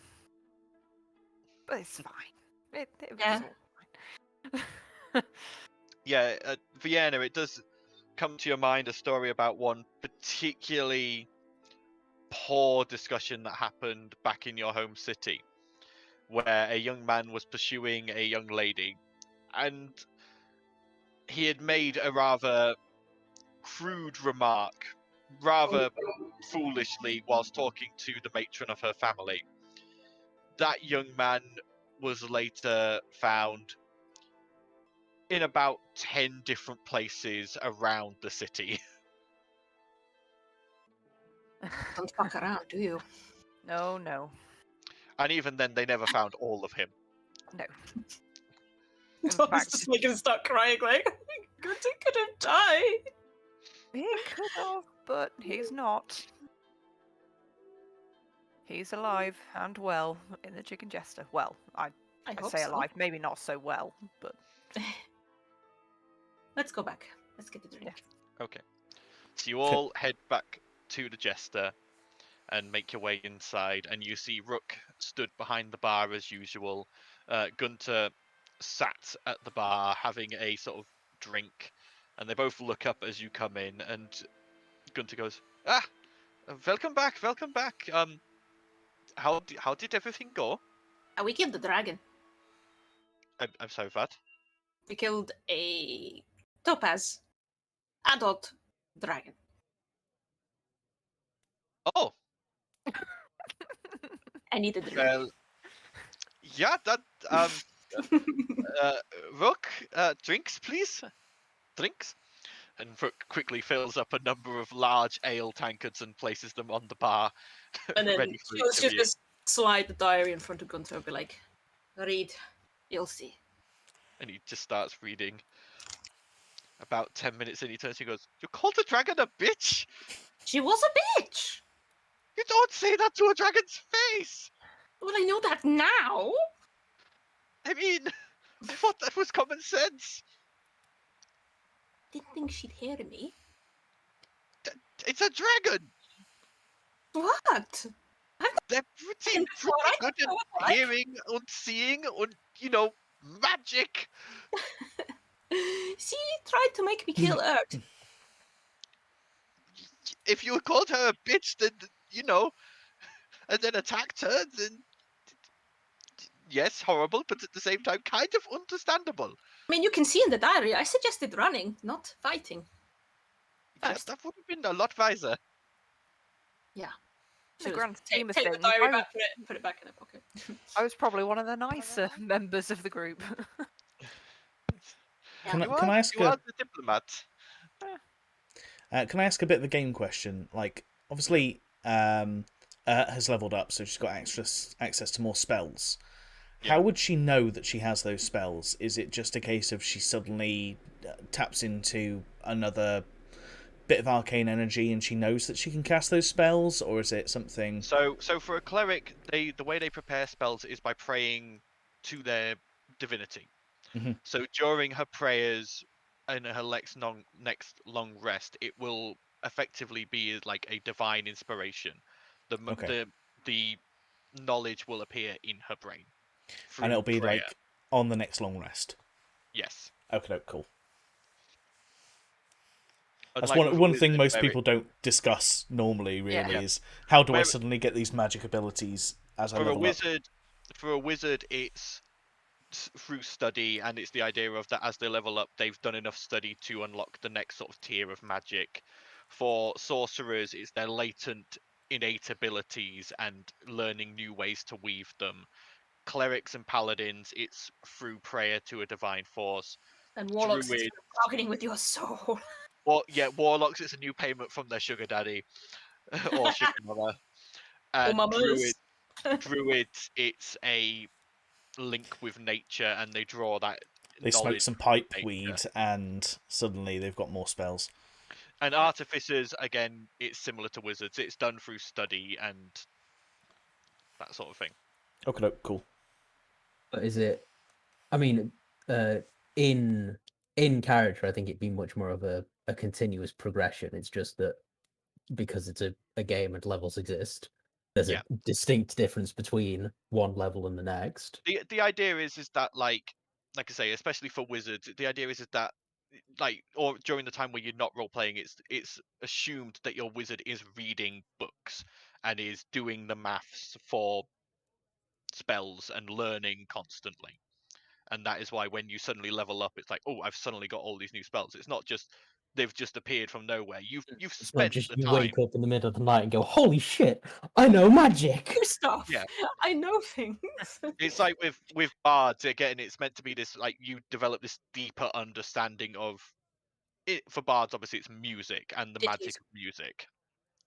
I called someone a pillock Monks and they just fell walk- over just dead. go into the Matrix. Just walk off. It was the thing, though, wasn't it? It's like I just sang a song and they died. I don't Yeah. know why. That's cool. Thanks for that. No problem. A little bit of game lore. yeah. So Not in-game lore. Dragons are really tough. Don't call them bitches. I don't ever intend to meet one, but I will remember that. Most for people just in already case. knew that. Yeah, like I said, I thought that was kind of common sense. I mean, have you met me? I know you fairly well, yes. You know me very well. Yes, I do. You watch it as he says that, his eyes dart to every corner of the room, checking for spiders. Don't worry, he's gone. He did say he'd be back though, so Oh, any idea when?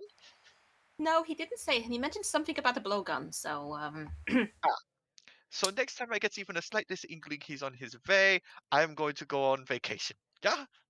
oh, he never. I mean, he said he approves of you. He's still calling you Devil Boy though. So you haven't probably quite won him over yet. he but probably you must have always said will something call me that that. made him happy. What did you say to him? I'm going to keep that to myself for now. Sit down and drink a drink. So, are you all? What's going on?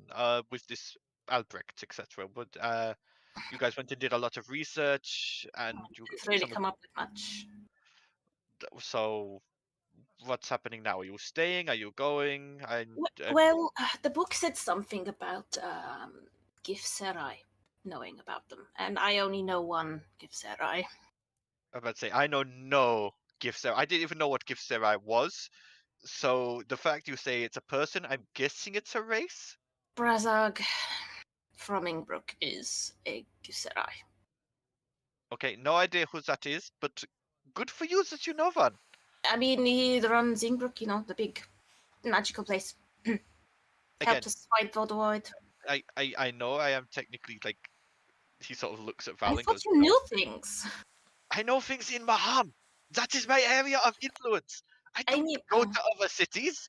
Well, he didn't really come to Maham. He showed up in a mirror during a meeting, but I don't know. I thought maybe How the hell am I supposed to know him? No, you're an information broker. Maybe you had these in the wall or something. I don't Within know. Maham. Val just leans back in his chair with his cup in his hand, just watching this argument go on. It's not an argument. Yeah, he doesn't know anything that I was saying that I thought he did. I deal with Maham. I don't deal with Ingbrook. But yeah, maybe there'll be more information there. I feel like we don't have enough information really to tackle this problem just yet. But it's down to the group to decide. Fair enough. But we also fought a dragon, so we need to sleep We're pretty and tired. rest. That's probably wise, yeah. I mean, I don't think I need to rest. I'm quite buzzing, actually. I mean, I want to rest, but not quite yet. And she'll just give Gunter a cheeky look. And then walk upstairs. And on that note, good night, and he just drops into his shadow and vanishes. Xandal, it's about this time you arrive back at the Jester. After probably waking up from your dead faint on the ship. He's kind of like hid for a little bit, and then he's probably spent like a short while talking with Bosun, just chattering basic like nonsense. And then he's probably made his way back because he kind of wants to get on with the 1,000 projects that he's got. Yeah. Forever So- tinkering. Okay. So as you get back, you do see Halise sat in the Jigging Jester. She's sat there with a small, what looks like a drink of juice of some kind, and she's just sat looking into it, just swirling it around in a cup. Hello, Elise. How are you? Oh, Sandal, welcome back. Where did you go? We were just out working, essentially. We were looking up for information, went to speak to someone who then sent us out to help him, and then, as you may have heard, came back with a dragon. A what? Yeah. First time seeing one myself. Quite intriguing, to be fair.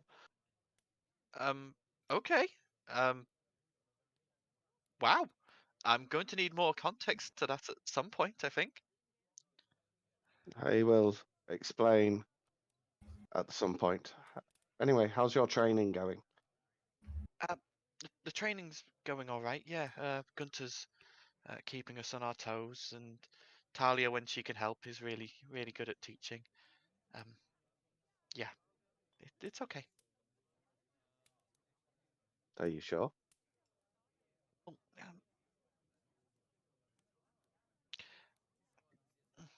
you know, I've got my friend. Yes. Well, I don't know. He's just been a bit odd recently. He's not wanting to hang out with me as much. As he said, why? He just says he needs to do some stuff alone, but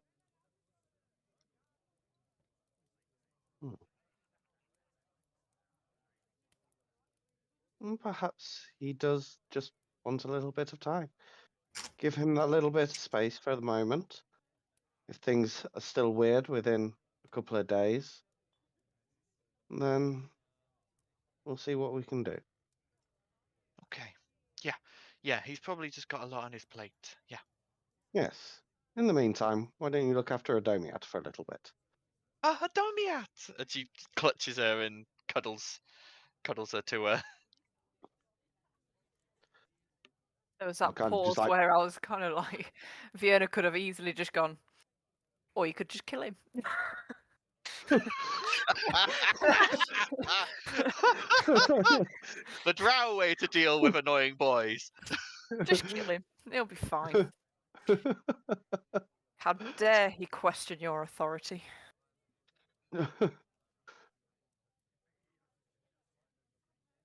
Well, I tell you what. How about this? First thing in the morning, I'll sit in and I'll observe your training and see how you're Okay. doing. That sounds good. Yeah. Oh, who's the teacher here? I'm observing. Yeah, let's do a training montage. Yeah. I think Xandal should do it as well. In the morning. Oh yeah, make Sandal do it. That'd be fun. Yes. We'll do a race. We'll do like a stealth run race, Talia versus see if she can keep up with Sensei. Yeah. So you watch as Halise grabs Adomia and goes running off upstairs, probably to go to her room. She seems like she's in a bit better spirits now. No. I think from there, Xandal will just grab some food and just sit and chill for a little bit. Okay. All right. Was there anything anyone else wanted to do during the rest of this day? I think Val is gonna chill out in the onsen for a bit, and he is going to spend some time on the hurdy-gurdy for the first time since Rowan passed, and just play it, like, carry on practicing a little bit of music. And Yeah. Go ahead and roll a performance check for me. okay. He's in his room, so if it's terrible, at least he's the only one who hears it. 8. 8. Yeah, it's not good. It's not good. You're trying to remember notes, and you're trying to remember the actual tune, and it keeps going wrong, and you're playing the tune in the wrong order. Like, you start with a really long drawn out note, which you then by the end go, oh wait, that was meant to be the ending, not the beginning. Val kind of learns the lesson of if he doesn't keep practicing, he'll just deteriorate, and he'll just forget how to do anything that he's learnt. But yeah, after that you do get some time in the onsen, and you get to relax and spend the evening just enjoying being home. Yeah. Anyone else? I'm already doing what I want. Yeah. We're not dealing with that. That's the fade to black situation. Yeah. Xandal's just going to be working on various thingies, primarily getting Nut's arm built. Okay, you currently have no raw materials unless you go and get that iron from Urt. Yes. Is Urt even there? I don't think she is still in no. the Jester, yeah. Okay. Okay. Has remained in the Jester for the moment. She has not To left be fair, yet. does Xandal know about the materials? Is more the question. I would have told Because you. he was, because when you were raiding the storerooms, Xandal was searching through the gems and bits. No, you would have been told. She would have told you. Yeah. You would have been told on the way back about them. Okay. Urt, if I may, I have a look at those raw materials. Yeah, she comes up to the workshop, opens up the book, and pulls out the 20 iron bars. And by the way, when I say iron bars, they're not. We're not. We're not talking little iron bars like that. They are industrial-sized iron bars. You know how alert, just trying to lift this iron bar out of the book, Semi-wreck the workplace. This is where she drops all the ingots on it, and because they're so big, it wrecks the entire work table. It was holding on by a thread. She is a bit more careful than that. She sort of triggers the book and takes out one at a time, just sort of doing it like that, layering them out. Yeah. Oh, thank you. That's more than I was expecting, in all fairness. Ah, good. Glad I could help. Thank you. Well, you have a good evening. Okay, you too. And she scuttles off, taking the book with her. He then kind of turns around to Rook, who I'm assuming is still there, seeing as the You're up in the tavern owner's workshop. gone for You're up the... in the work. You're up in the Ah, workshop. Rook's I was going to downstairs say, at I the was going bar. to get him to help me take it all up. Yeah, so with that, he's going to start at least sorting through the raw materials, because he's going to have to go to the blacksmith at some point to Yeah, get it like all I s- reforged. yeah. You do have a small forge in here, but it's nowhere near large enough to deal with Enough. these. Yeah, But yeah. yeah, like I say, it's 20 bars of raw iron. So in total, I would say it probably comes to about it would be the equivalent of about 1,000 gold's worth of material to make Okay. something. And would I have at least picked up a couple of gems of noteworthy value for Haga 2.0? I mean, there was gems Yes. in the. There was gems Yeah, in the no, hoard. that's and what I mean. Yeah, yeah, there would that's be kind of have what I been was a after. number of gems. Yeah, because obviously we're going to need the power source for Haga and Yeah. Emily, aren't we? So, Mhm. so yeah, would Zandal any of is at them this be point. of? It's at this point a voice creeps into your head. Zandal, I trust you haven't forgotten our agreement. I haven't. I am going to allow you some time at some point. It might not be tonight. I have a lot to crack on with. I am frazzled beyond compare. I mean, you will have just witnessed. We fought a dragon. Yes, that was interesting. I've never seen.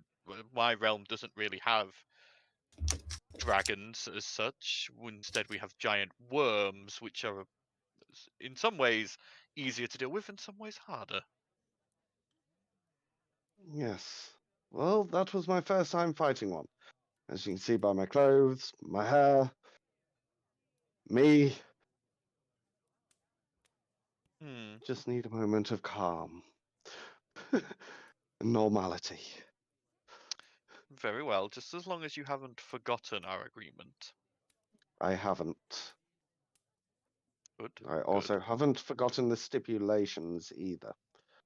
No, I completely understand. I'm just Yes, making you aware. of course. Good. And you feel the presence recede once again from your mind. Yeah. And with that, he's going back to sort of like sorting through everything, checking through what gems he's managed to snag. Yep. Okay. Anyone else got anything they want to do? Not particularly. Okay. Just resting up, really. All right. You spend the rest of the afternoon and the night in rest and relaxation. For some of you relax in very different ways from others. But you all complete a long rest. Yay! You get a long rest. You get a long rest. You get a long rest. Health, nice. I got a new spell, the new cantrip. I got 69. Also, if you haven't already added it, the last lot of gold was 1,666. I haven't got any. You already of them Yeah, yet, so, got it. bear with. I'd waited till we got grand total. So what is it all together? I didn't do that. Hang on. 2,000. Everyone else was rushing it. It was 2,980 in total. So it was one lot of 3,416. I was wrong. It's 20 grand coins and gems. Yeah. So we split that amongst 5. That I've got the calculator up. Give me a sec. Yeah. It's it would have been one lot of 3,416, which is from the 20 grand. And then 1,666, which came from the 10 grand. 10 grand. It was 500 gold that Fordwin gave us, not 10. Awesome. Oh, and No. then 10,000 From the dragon. From Ragnar. So what I'm saying is we split 20 grand from the Yeah, I total. did 20,500, and then Yeah. I did 10 grand. Cool. So So I can delete the coinage Yeah. and the bars, I guess, and now only the rations are in the book. cool. Cool. That's it. Okay. Sorted. So you all awake the next morning, rested, and ready for the next day. Will Ertz need to use ceremony to set up this shrine, or can she just set up her shrine to Tritherion? She can just set up a shrine to Tritherion and then cast Word of Recall. Yeah, she's going to do that. Okay, Because so she's that got to is- cast it once at the location, and then she can cast it any time after that. Yes. Okay. All right. Ooh, I Uh, can deal with my new infusions. Is that a good place to take a break? I was going to say, shall we take a break and then we'll come back and we'll do See others. Helisa's training, Yes. Sounds good. and then you guys can actually, decide where you're going. Just going to stay in Maham. Yeah. We've got forever. enough gold to We're set just up, gonna like... go down to the what was it, the Wellington or whatever it is, Worthington, the fucking pub in Walking Dead. Is it Walking Dead? Winchester. We're gonna go down to Winchester, the Shaun of the Winchester. Dead. Have a pint. Yeah, Shaun of the Dead. Oh boy, I couldn't remember. Yeah. I knew the Okay. quote, I just couldn't remember what it was from. Yeah. Anyway, guys, we're going to take a quick break. Everyone, please go use facilities, get drinks, get snacks, get whatever you need. We will be back shortly. Hello, welcome back. We've all been to various facilities, got ourselves drink top-ups and snacks. Hope you all have too. If not, sorry, you will just have to catch up when you get back. So, you all awake bright and early in the morning. Talia, you awake to the knocking on your door. You and Gunter currently both still tangled in the sheets from the night before. But there is a knocking at the door. They're And walking. you hear Gunter go, "You're here this time, it's your turn." Yes, I know, darling. She'll like give him a kiss on the cheek. I'll be right back. And she'll quickly put all her clothes on. As you You know- get up, his tail snaps out and slaps you across the arse. Cheeky. Okay, I'll open the door. You open the door and Halise stood there, waiting, vibrating with energy. Alright, let's see what you've learned. Hang on. She then runs across to Zandal's room, knocks, gets no response, sighs, goes over to the workshop, bangs on the door. Zandal! I'm coming. Zandal kind of sort of like haphazardly opens the door, putting on his new goggles, and yes, I'm ready. I think. Okay. Let's go. And she Yes. tears off down the stairs, leaving you and Talia behind as she runs out to the backyard of the Jigging Jester. Was she? Might be an idea if you put some clothes on. I'll meet you down there. I'm dressed, you idiot. Why are you imagining me naked, you pervert? She'll like just shove him and then walk down the stairs. Yeah, Zandal's sort of like half asleep still, and he just kind of like goes down. Okay. So you get outside, and Halise is waiting at the start of the training course, and you see coming in from the stable entrances. You do see Grifter coming through. Talia, make me a perception check. 18. 18. Grifter looks smarter. Like the last time you saw Grifter, and you've only seen him maybe once or twice in the past. Zandal, you've never seen Grifter before, except maybe barely in passing. But Yeah. so you don't really clock this. But Talia, you can see his clothes have changed quite a bit. You used to see him sort of just like a white shirt, like a white tunic, a bit grubby, and a pair of like brown cloth shorts, and that'd be about it, and some hand-me-down shoes. He's still wearing the same sort of style of clothing, but it's of a much better cut. And there's the odd splash of green here and there that is a bit like, okay, where has he managed to get hold of that? It's a bit like, that's quite nice fabric. Where's he managed to get that from, sort of thing. So walk up to him. Good morning. Are you joining us? Yes, if you don't mind, Miss Talia. You're looking awfully smart today. Yeah, we got some new clothes donated, and I got first pick. I mean, that's quite expensive-looking fabric. Must have been an expensive donor, I think Father Nicholas said it was one of the nobles.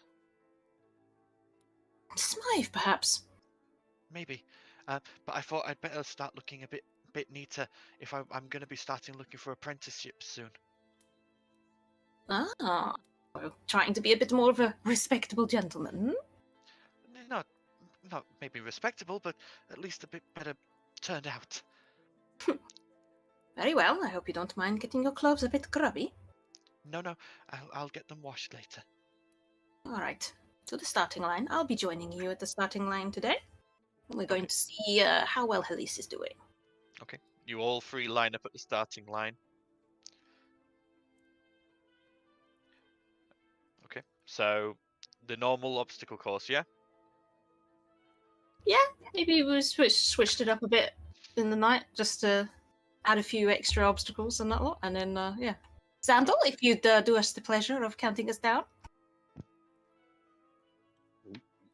Okay. On your marks. Set. Go. I cast darkness and I run. Okay. You cast darkness and you start running. So, go ahead and make me a stealth check. With advantage, because of the darkness. And my armor and everything in between. Yeah. My dice hate me, I swear to God. So that would be 20? No. It would only be 5, wouldn't it? Because I'll be moving slowly, Yes, not because you're moving to 24. Okay. That's still pretty good. Yep. So you blitz through the course without any difficulty, not setting off any of the tripwires with bells on, not crunching anything. You just almost ghost through the course and reach the end. And Xandal, you don't even see Talia move. So suddenly she's next to you. Hello, darling. That is unnerving, you know that. I know, right? She's going to be like this one day, you know. Then how are you going to deal with her? However, Helise and Grifter, from within the darkness, you just hear, oof! And they both come collapsing out the side of the darkness, Helise falling on top of Grifter as they had run into each other in the darkness. And Grifter, for a 12... I've been training you while I was away. Grifter, for a 12-year-old boy, currently has his face smushed in a rather intimate area of Helise's biology.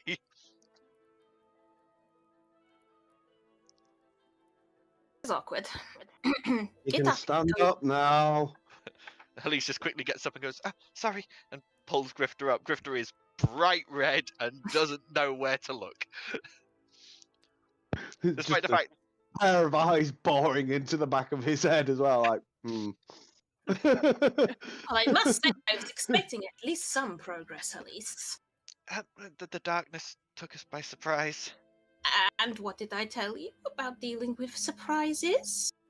Always expect the unexpected. Exactly. Sorry, Miss Talia. Well, I have been away for a bit, and I'm sure Gunther isn't... He's not a rogue, so... I hope he hasn't taught you any bad habits. Not that we're aware of. Grifter goes, he tried to talk to me about the birds and the bees, but I ran away. Just face palming. Oh, God. I'll have words with him. Don't worry, Xandal. Thank you. Could have been worse. He could have been talking to Helise about it. He kind of looks at Helise. Like... Helise goes, Finri already gave me that talk. I mean, she had to learn sometimes, Xandal. I mean, at least she learned it from someone who probably explained it a bit more eloquently than how crassly I would have explained it, so... Although Finry's birds and the bees included a lot of rope. What? Maybe Finry's not as innocent as I gave her credit for. What a go-getter. Xandel's probably got, like, how many positions in that book had ropes in it? No. Annex 3, Shibari. Plus 3, how to use rope to move. Xandel, roll me an intelligence check. Yes! Come on, No. When you're wearing a headdress of intellect! Do it. No. Your mind immediately, easily accesses all the stored information, and you just have picture upon picture. You have the details of how to tie the knots. You have details on the different types of rope. I'm going for breakfast. I'll be back in a moment. Just remember, Hennis, it's only fun if you both consent. Anyway, I'm going to go get breakfast. Finry, as you walk away, you hear Finry turn to Grifter, and Halise turn to Grifter and goes, "But Finry said that you're supposed to tie them up so they can't escape." As long as they consent. No, she just said to just make sure they can't escape. Maybe don't listen to Finry, huh? But she So said that things most... like that. Look, listen. She did say only if they're a flight risk like Xandel. Even if they're a flight risk, you have to always give them the option to leave. Like, I mean, there's such a thing as consensual non-consent. This seems a bit more adult for you. But At least, I am 18, Talia. I know, but like, have you ever had a boyfriend? Not particularly. I've had suitors. Really the same. Grifter sort of goes, "I'm only 11. Can I leave?" Yes, you can leave, darling. He quickly runs off. Look, let me tell you a few things, and then we'll just walk into the tavern. Okay. This is All right. about there's this thing called aftercare, and then she Well, sorry. that went deeper That's down a the rabbit paddling. hole than we were expecting. I did tell Anyway. you, Charlie, it's crazy. Anyway, so Anyway. as the morning progresses, the rest of you come down and join in for breakfast and just generally mulling around the tavern. But eventually you are all awake and congregated downstairs. What would you all like to do? Xandel's doing his best to sort of like hide in his food at the moment with everyone around him. He's just sort of like, nope. This is We too need to early to decide. deal with this. Fiona goes and sits. Yeah. Fiona sits down next to him, looks at him, and goes, "Xandel, you're pinker than my hair. Are you all right?" There was a conversation about rope and stuff. Nah. You know what I mean? And then she like waggle her eyebrows at her. For She looks bosun? back at Xandel. For and the is like, rigging? "Oh, Such a Val." sweet summer child. Right. I mean, I've heard you talk about rigging before, but I assumed that was to do with the boat. Not always, darling. Right. We need to decide what we're going to do next. I And thought we were still going to think- Limbo. We do not know enough about it. I don't want to go in there blind. And as much as I don't like him, I think it might be an idea to take up Razag on his offer to visit Innsbruck and see if we can't grill him for some more information. Give Sarai, we found out that they know stuff about Sluddy and stuff. And there's some other things I'd like to ask Does him. anyone know where Innsbruck is? I've heard of it, but Paddy goes to the map. Yeah. So, you know that it is... You don't... None of you know exactly where it is. we can ask around. But you would know that when you met at the location of Odowood's rift, the chasm in the sea for the war, you guys had arrived from the east. Minas Pengoli had arrived from sort of southwest. Ingbrook came from a very northwestern direction in their floating castle. So you would Okay, so surmise they're somewhere that's in that quite a direction. journey. Yeah. I suggest we take the day to fully recuperate. Prepare Do oral language. whatever we need to do. Maybe research where we're going. We could ask Boras. He'll know about Ingbrook, Oh right? yeah, I'll Oh, know. Ragnar. As much as I want to take the fight to them straight away, I really don't know what they're capable of. If we go in there blindly and get killed, then we're not going to save anyone. Well, I mean, we could always spend a bit of time trying to go after those items. didn't you say when he spoke to us before, it was through a mirror? Can we Yes. not speak to him back through a mirror? We don't have to go to Inbrook. Maybe we can just communicate with him. Maybe speak to Boras or even the Academy. They might have something. We could try, but I feel like this is something we should discuss in person. I mean, if these Sardi are as dangerous as I think they might be, and for the warnings, it might not just be affecting Maham. This could be a risk to everyone. They have a right Maybe to know. speak to Boras. Ask his advice.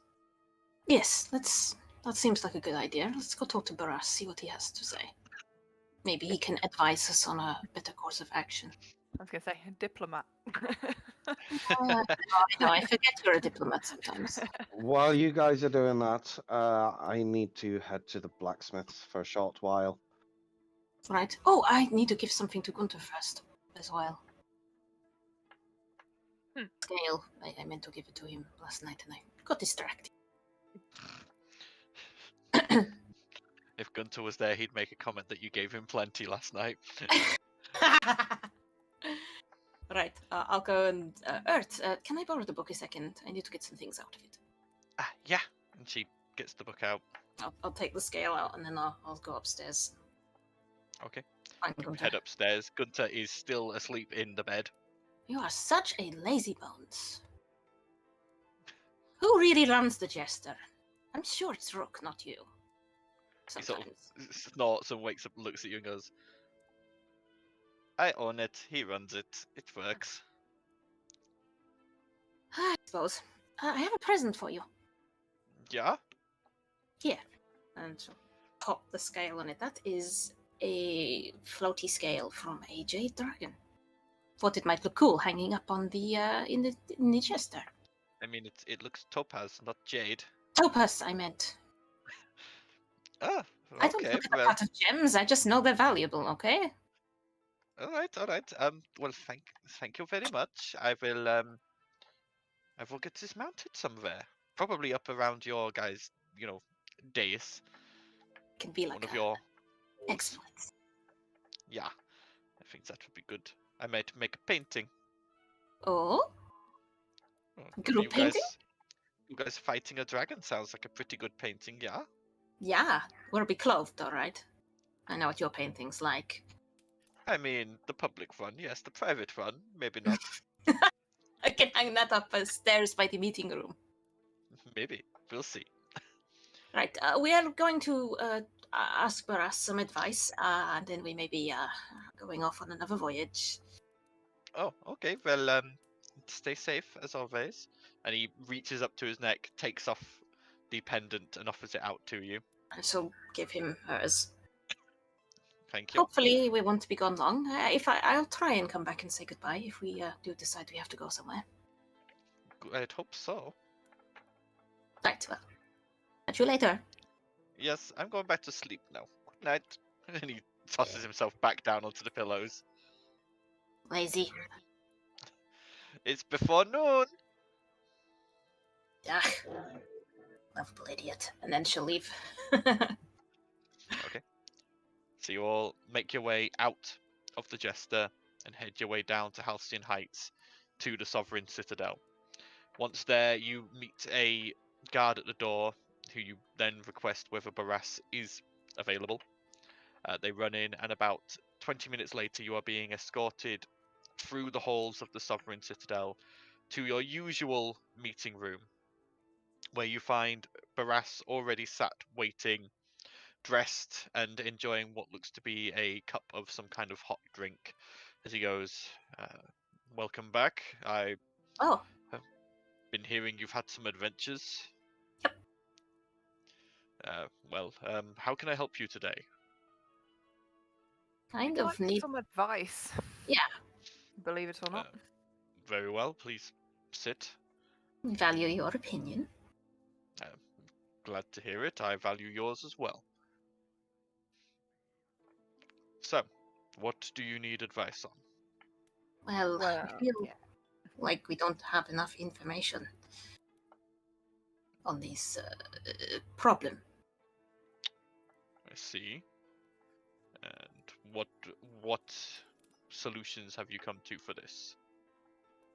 Praz might know something. Brazag. Why Brazag in particular? Obviously, he is a very powerful wizard. I could see It's him more knowing. not who he is, but what he is. His people may know something about where this sluddy may come from, what they're capable of, the lands they come from, a shared place, I believe. I see. Limbo. Limbo. I don't pretend to know much about the other planes or anything to do with that, but yes, if that is the case, he probably will know more about it. Even if not, Ingbrook is the largest magical center of learning, as far as I'm aware, on the planet. That's what I thought. Maybe I can find out more information there, but I mean, he did kind of invite us over there, but didn't he? So Fiona, you far said something away. about a mirror. Yes, when he spoke to us before, it wasn't in person. Ah, Just with our time yes. restraints, we don't want to miss the boat, so to say, on this character. But we don't really want to waste our time travelling to Inbrook and letting him move around. Unless it's absolutely necessary or could give us more than just information as an advantage. So, unfortunately, the mirrors we used are very costly to use. And they require permissions from all parties and a lot of organization to set up. For those ones, we had plenty of time to set up the War Council, and it was war. I could justify the expenses to run the mirrors. So you're aware, it took, for each of those connections, it took 10 mages to run at a time. How much money are we talking about? To run that meeting was 100,000 gold.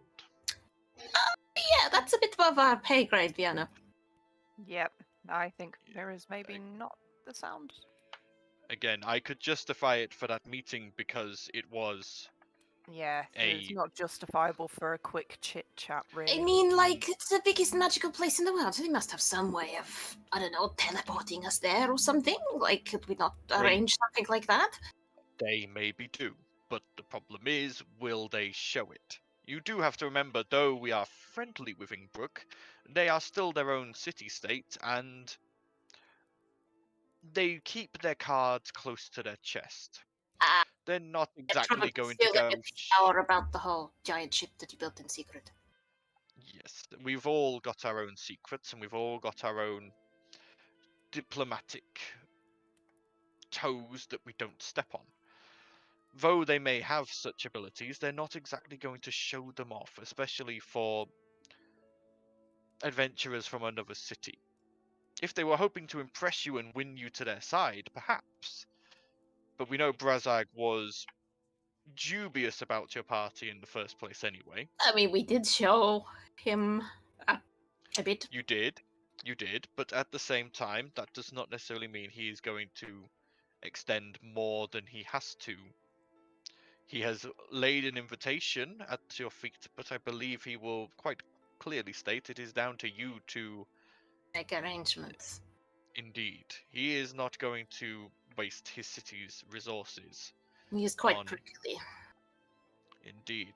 It would be the same for me if people from, say, Zinabazab wanted to come here and requested me to foot the bill to teleport them. They're the ones who want to come here, not me wanting them to come here. I'm not going to waste my citizens' taxes to teleport them across most of the globe. True. If only the misadventure could move faster.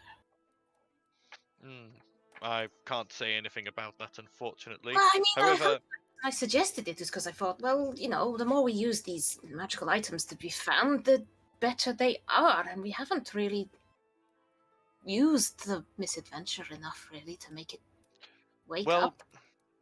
He goes to a cabinet and pulls out a map, and he lays it down and shows you. He goes, this is where Ingbrook is.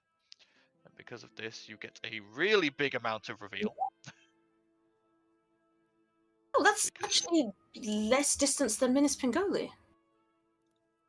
He sort of looks at it and sort of Wait, maps it out and goes, probably about only 10 days sailing, maybe a little more. Damn it, why does everything have to take time, and why do we find out about shit when we don't have it? Xandal, you notice on here. I'm not when there, you am I? I'm at the blacksmith. Catacombs of Doom. That sounds. Yeah. But actually, the Sounds rest of you nice. would notice. You guys did, when you were at the library, look up 3 of the soulbound items and their last known locations. Effin's Tower and the Catacombs of Demonic Doom were 2 of those locations. That's the point. Effin's The compass Tower. went a bit weird, didn't they? It did, Yeah. yes. When we were sailing to Minas Pingoli, it showed off something as well, didn't it? But yeah, Effin's Tower was where the Cape of Stars was supposed to be, and the Catacombs of Demonic Doom was where the Sword of Light was supposed to be. Right. In regards to, I can't remember his name. Is it Albrecht or something? Albrecht Worthington. Yeah. In regards to him, is he just doing a full cycle and then just landing back in his home, whatever? Yeah. Yes, from what I understand, he left about a day and a half ago now, so we'll be about little under halfway to Riverrun at the moment. From Riverrun, he then is going to take probably a week or so to get to Daystone. The trade road from there is a lot quicker. And then from Daystone, he goes to Eriand, which will only take him about 5 days. And then he's going direct from there back to Reforp. So probably... How many days in total travel, do you think? Probably about a month in total. How much are we rushing to chase after this guy? I It's mean, not we like don't... he's disappearing off the face of the earth in so many days. I mean, they seem to move without, he's just there as a face for them. I don't feel like he's as involved. I mean, all we know so far is that he has some creatures from Limbo working either for him or with him, and a slightly strange statue. That is all we have, unfortunately. We don't necessarily have to catch him on the road, is what I'm going Yeah. with. I mean, obviously, I'd want to take as little time as possible to gather intel, but I want to have intel. I don't want to go in blind. We can always. So, do we catch take him the time to at learn, or We I could mean, we always have no evidence to link him to anything. So, what good is confronting him? pay somebody to follow them whilst we go on this journey, and It's We gonna could cost get a the lot. underground to watch him, but that could be a hefty cost. Especially if they Owing get- them favors is not wise. I meant with gold. Just find some mercenary that's willing to follow. Well, I think that's going to be has too better costly. connections.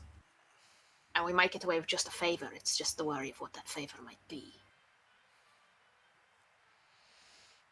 I'm just casually discussing this in front of Boras, but I Yeah, trust I Barat, trust him enough to understand that I wouldn't compromise anything. You see, Barat has pulled like a book from somewhere and is just reading it while sipping his drink carefully, not paying pretending not. attention I to figured mentions of that basically Yeah. carefully paying no attention to the mention of his funded adventuring party has links to the biggest criminal syndicate in his city.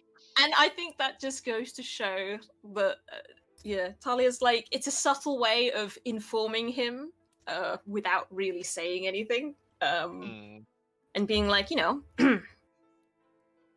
like with them, but, sometimes useful. But, yeah. So Our the own question risk. is, are we going to follow him, or are we just going to sail to Ingbrook? Those are our two choices. I don't know, I feel like we'd learn more in Ingbrook, personally. I'm with Talu in the fact that we have no reason other than our own word, as Barras has said. We Our own don't suspicion. actually have any physical evidence to be dealing with this guy. He's already seen our faces. If he sees us again with We no already know we reason- know that something's up. And Might be if we get answers in Ingbrook on how to take down his bodyguards, then other things may be easier. Yeah, You what? maybe. he might be able to Don't know. tell us. It might be a wasted journey, but that's the other side of the risk. We go to Inbrook, we find nothing. I don't think we'd find nothing. It's just whether we learn anything we don't already know. And if it does end up we don't learn anything, we can always pop by some of those locations for the items. Yeah, Soulbound at least get items. some It might give power-ups. us- I mean, extra power-ups would be good. Yeah, I suppose if it gives us a bit more of an advantage than Val laying on the floor, then Yeah. Hey! Hey, it's like, how many times now, Vienna? 3? maybe 4. Has anyone else died yet? I mean, obviously, before we met. Doesn't count. Has anybody else been pointed at and just suddenly died? No, they haven't. So... Oh, Val was just like taking it really personally. Just teasing you, Val. Obviously, we don't want that to happen. But yes, maybe some more ammunition, so to say, won't go So, amiss. shall we... Ingbrook first, see if we get information. If we don't get any information, Let's get go some look at them. items. If we do get some information, act on it immediately. And maybe make some use of the misadventure, see if we can... Yeah, we need to go on more Get to missions know with him. He it a said bit that, better. hell, maybe this will be the one. Maybe then he'll be able to do the thing he said before. Like, he did it one time. Maybe. I don't know. I think What we've taken up enough of Boris's Yeah, time. sorry, Boris. Sorry to lump that shocking information on you, but I'm sure you trust us not to be stupid. Hmm? Indeed. I look forward to Brazag's complaints about you when you return from Ingbrook, but We'll try our best not to destroy a city this time. please do. Yeah, I mean, So- it wasn't like our intention. I'm sure, but again, just It wasn't technically us either. I would say let Vienna do the talking. Yeah, okay. But I mean, last Good time we luck. did already talk anyway, so... good luck, and if we need anything, I will have Ragnar make you aware. Alright, yes, send us message if there's any updates on the statue or anything, or if you need us to come back straight away. I shall. Until then, safe travels and happy adventuring. Be careful, Boris. I Could be shall. bigger than any of us. Indeed. Farewell for now. And he sort of waves you out as you all leave. And you see him get up and obviously, like, tuck Pour his himself book a away. stiff drink, like, these guys are gonna give me a heart attack. But you guys make your way out and begin, I'm assuming, returning to the Jigging Jester for now. Well, I was going to say it's probably worth, if we're about to go on a trip, going to get some supplies, try and pick up some potions and stuff like that. Okay. So can we do a bit of a route around doing all the shops? Expedited shopping spree. Yeah. Okay. Yeah. But first, we will handle Xandal. Because whilst you were all doing that, Xandal went to the blacksmith. Yeah. Just like his wife will. So, Dear. Yeah. where are you going, Xandal? Are you going to Asgarm's Arms and Armor, or are you heading to the Blacksmithing Guild? The one that he would probably know best. So probably Asgarm. Yeah. So you head across out of the Jing Jester, across around behind the Bloodied Basin, and to the familiar forge of Asgarm's Arms and Armor, where you can see already this early they are all up and moving, the various apprentices hammering at pieces of metal or working on leather. You can see a decent roll of what looks like a topaz coloured leather in one corner, waiting to be looked at. So you've got your work cut out for you today. Asgarm turns to look at you, and she looks down at you, her sheared black hair, her horns swept back, her red skin, and she just looks down at you and goes, "All right, what can I do for you?" You're an ass. I had to look across seeing my name mentioned. I was say. Oh dear. Got him! For anyone who doesn't know, there's sometimes the odd background joke thrown in back. Oh dear. Yeah, I was just wondering whether I may make use of your forges and your molding sands. How long will you need?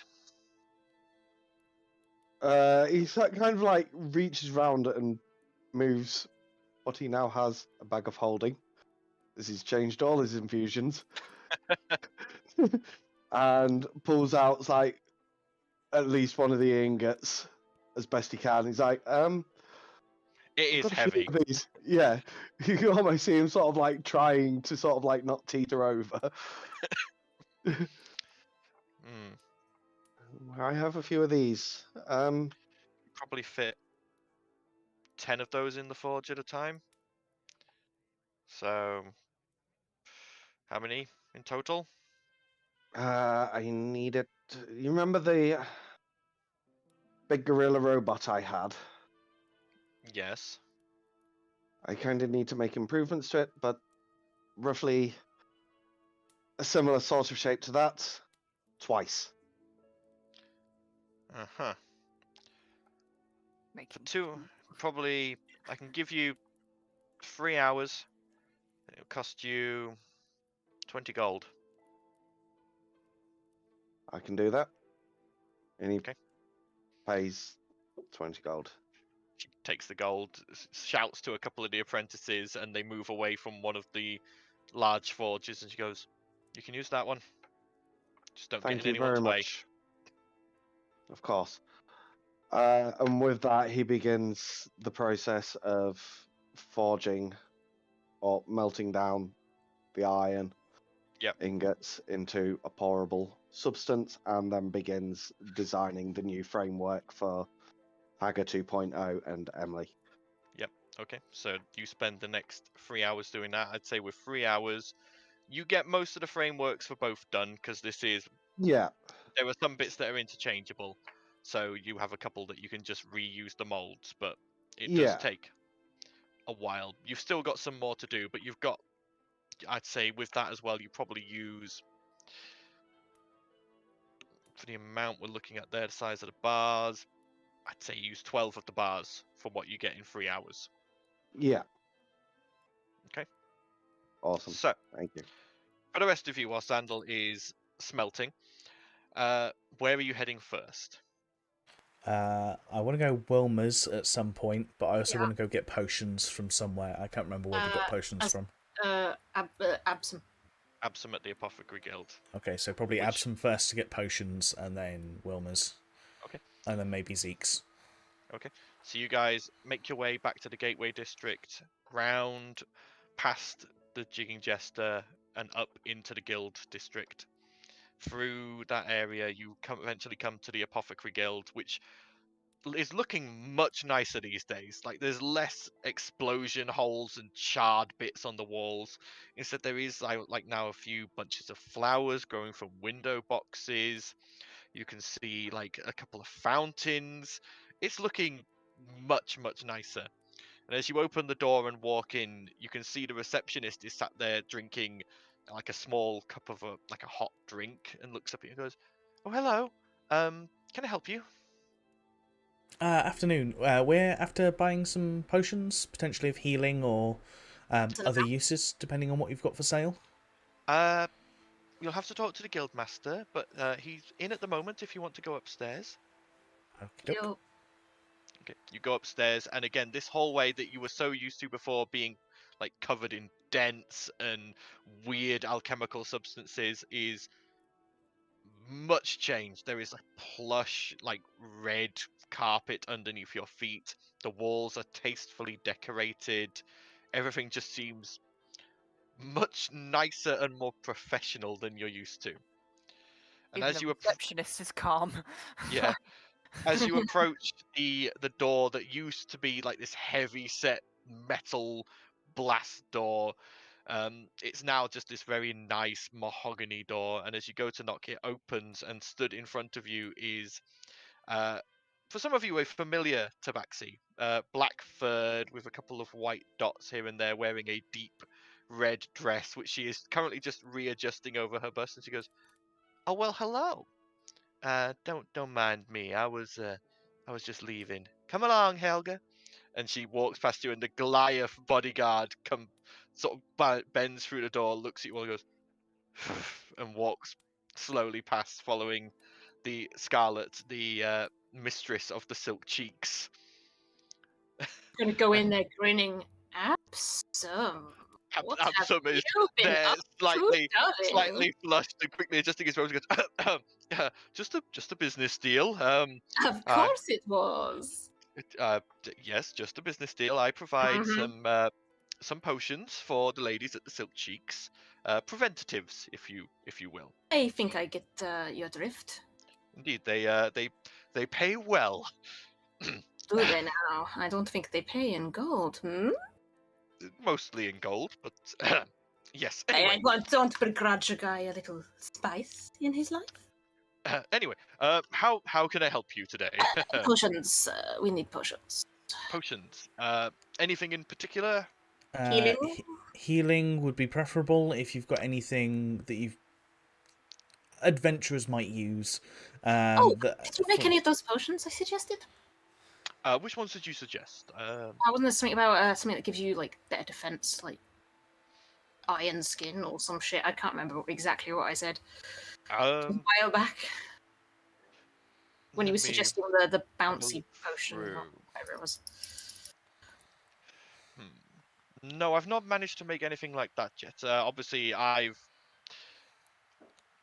a bit more careful than Inala in my experimenting, so results are slower. Not as quick. However, I do have a couple of things you might be interested in. Obviously, first off, he reaches under like a desk and pulls out a small chest, opens it up, and reveals 2 smaller vials and 2 larger vials of a familiar red potion. He goes, "I have 2 standard healing potions and 2 greater healing potions available currently." Take them all.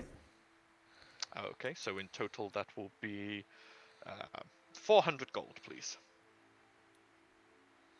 Splitting this, right? I mean, you said you were going to take them all, so I was going to say let's split them. Yeah, I've got to pay for them all. Yeah, we can split it. Let's take one of each. I'll take a greater. Yeah. Okay. So how many of us are there? By the way, greaters are 150 each. The standards are 50 gold each. Okay, I'll take a greater and take 150 out of my. I'll take a. I was going to say I'll take a standard, which is 50. Yeah. Yep. I will take a greater. Okay, so that's 150. Yeah, and I'm going to hand mine over in platinum pieces because I don't like having platinum. Okay, he takes the platinum and is like, "Oh, thank you very much." I'll take the last standard then. Very well, very well. He closes the chest after handing you all the vials and pops that away.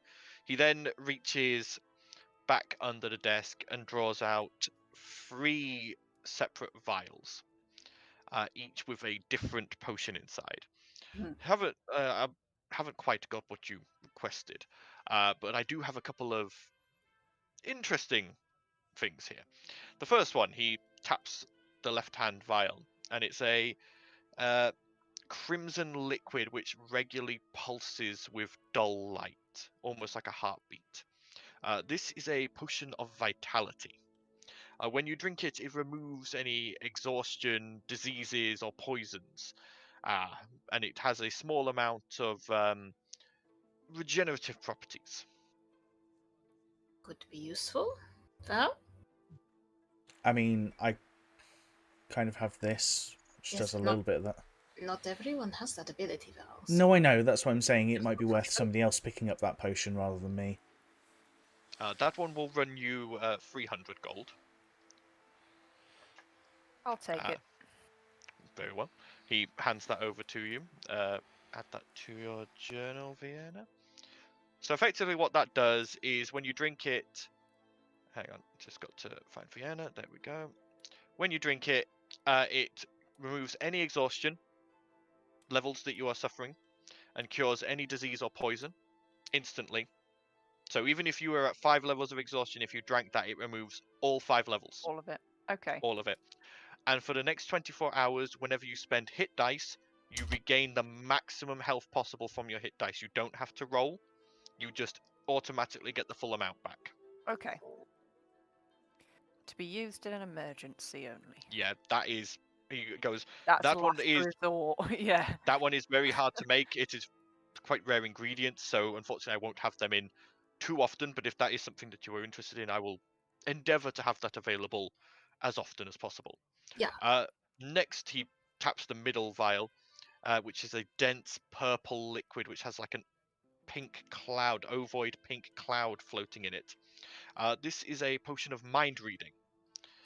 When you drink it, it allows you to reach out telepathically and begin riffling through some brains. Interesting concept. Might be useful for gathering intel from certain individuals, Val? Sorry, I was a little bit distracted. Can you say that one again? It's a potion of mind reading. It gives Okay. you access to, once you drink it, it gives you access to psionics for a short amount of time. Telepathy, effectively. And how much is that one? This one would run you 450 gold. Come in handy. Val grabs that then. Okay, so I'll add that to your journal. That potion, when you drink it, you gain the effects of a detect thought spell for the duration of the spell. Okay. Might be useful. There we go. So that's added to your journal. And finally, this one, maybe not as useful as the other two, but could still become handy in a pinch. And you see it is, again, a red-coloured potion, where the red in the potion seems to shrink into this like small red bead in the center before then expanding back out constantly. It just does that back and forth constantly. This is a potion of diminution. Once you drink it, you will shrink down to a small size for a duration. Well, we can do that with slime suckers. This isn't... The slime suckers don't shrink you, they just make you Slimy. slimy. Same thing. Squeeze through the walls. It quite literally shrinks you down. It's not one that I'd be interested in. No. Fair enough. Appreciate you telling us about it, though. Yeah. Not a problem. He Might, takes it. I mean, we're not interested in it now, but maybe something will come up where we need it later. Possibly. He takes it and pops it away. That's all I have available currently that I've been able to make. Obviously, if you have any requests anytime, again, let me know and I will continue researching and crafting. Oh, cramp! Oh, that was a bad time for cramp. Oh, ah! The DM is dying. The DM is dying. Who rolled a nat 20? Paddy, do you have less than 100 hit points? It feels like it right now. Oh, thigh muscle. Oh. Anyway, Absom's just like, oh, I should have stretched afterwards. Oh, very sorry. Shouldn't have tried that position from the Kama Sutra. Well, okay. Anyway, yes, if you have any requests or anything you want me to research, I will continue researching into potions to assist with defense, etc. But again, that is slow going. I can't. I mean, exactly... if you can invent a teleportation potion, that would be great. If I could invent a teleportation potion, I could retire a happy man on the amount of gold I'd make. But unfortunately, that is still very much outside the realms of most alchemists. Or a potion But of revealing could be interesting as well. That could be something I could look into. Again, these sort of things are easy to make test compounds. It's then harder to test them. Yeah. I either have to find willing volunteers and pay them handsomely, or I just have to, find some other way to test them. Normally by going out to the slaughter markets and buying a cow and seeing how it interacts. And even then, that's no guarantee it'll work the same on a human. But anyway, anything else I can do for you? I think that's about it. I appreciate your time. Thank you for yours. Again, have a lovely day, all of you. And you. And you. My day's already started very well. I bet it has. We'll leave. Okay. As you all leave, the receptionist waves to you as you go. Wilbur's next. We've got magic potions, now magic items. As you're walking out the door, Vienna kind of says to Talia's, I bet that Goliath's seen some shit. Oh, yeah, no doubt. It's just bothered her that Goliath was actually watching the whole thing. It might have even participated in some. Some people would pay a lot of money to be stepped on, if you know what I mean. That's not what I think. Okay. Anyway, you all make your way down from the guild district, down and across the square to Wilma's Wondrous Wares. Opening the door, the bell jingles, and Wilma looks up from the counter, looking at you all, and goes, "Oh, hello! Come on in, come in. Oh, and she runs over, and her and exchange an embrace and a chaste kiss. And she goes, How cute. And she goes, "Oh, sorry, where am I? You're not here for that, sir. How can I help you all?" We're about to go on a voyage again, and want to know what wondrous wares you have developed since we were last here. Well, nothing really extra since you were last here, but I've still got all that I had available. The Wand of Binding is still available, the Scribing Stones, the Rings of Limited Telepathy, they're available. Did we get the Rings of Telepathy? Maybe. No, we didn't. I think that's because it was quite pricey. Yeah, how much was it? 7,500 for the whole set, but it's 10 rings. 10 rings, so we'd have extra. What if we only need 5? Well, Or I'd 6. assume you'd need 6. Yes, 6. Sorry, forgetting that we have a... The problem is the rings are a set, so I wouldn't really be able to sell the other ones to anyone else. Yes. That might be, yeah, we need all of them. It's easy to make 10, knowing that we're a group well, of... hang on, actually, I can adjust the enchantment. So, yeah, for 6, I could probably knock the price down to 5,000 gold. Probably a bit more affordable between us all. It'd be about 833 gold each. Yeah? We down for this?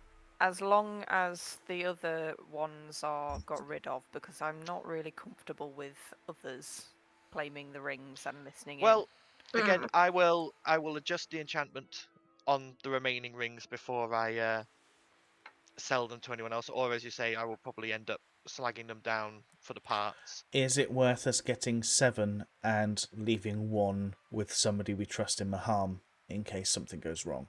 I mean, it's limited. Is it limited distance? We were. The range is 80 feet. Yeah. Oh, okay. Then 6 is probably fine. Yeah.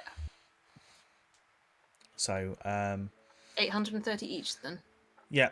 And I'll get Xandal to pay me back for his. I'm sure he won't mind. Okay. Okay. So I will add those to everyone's journals. Just so you're aware, these rings do require attunement to use. Okay. That's all right. Can't use one. I'm not giving up my achievements.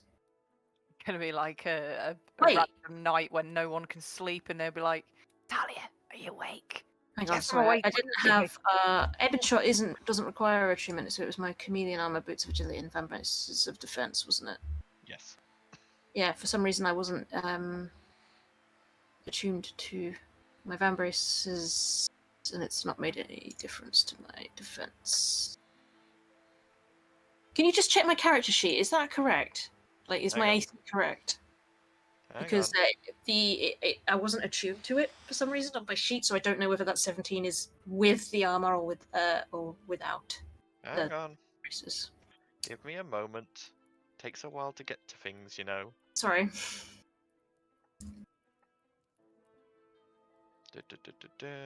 Seems Armatae about right. campaign. Talia dark form.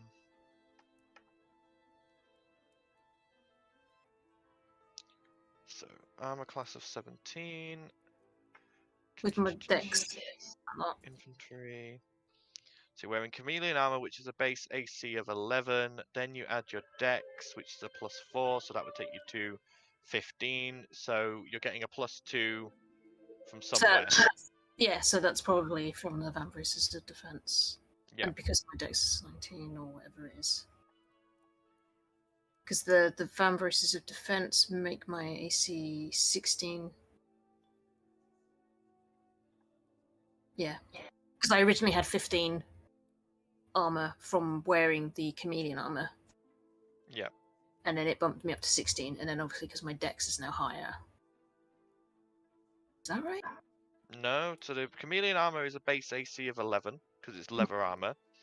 Then you add your dex modifier to it, which is a +4. So that should take you to 15. And then the vambraces of defense. Should my AC be 16?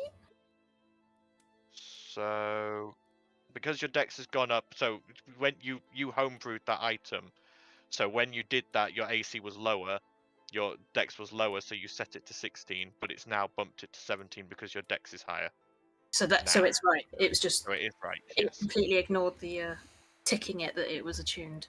Yeah. Yeah. I don't really want to give up any of that because my AC will be lower.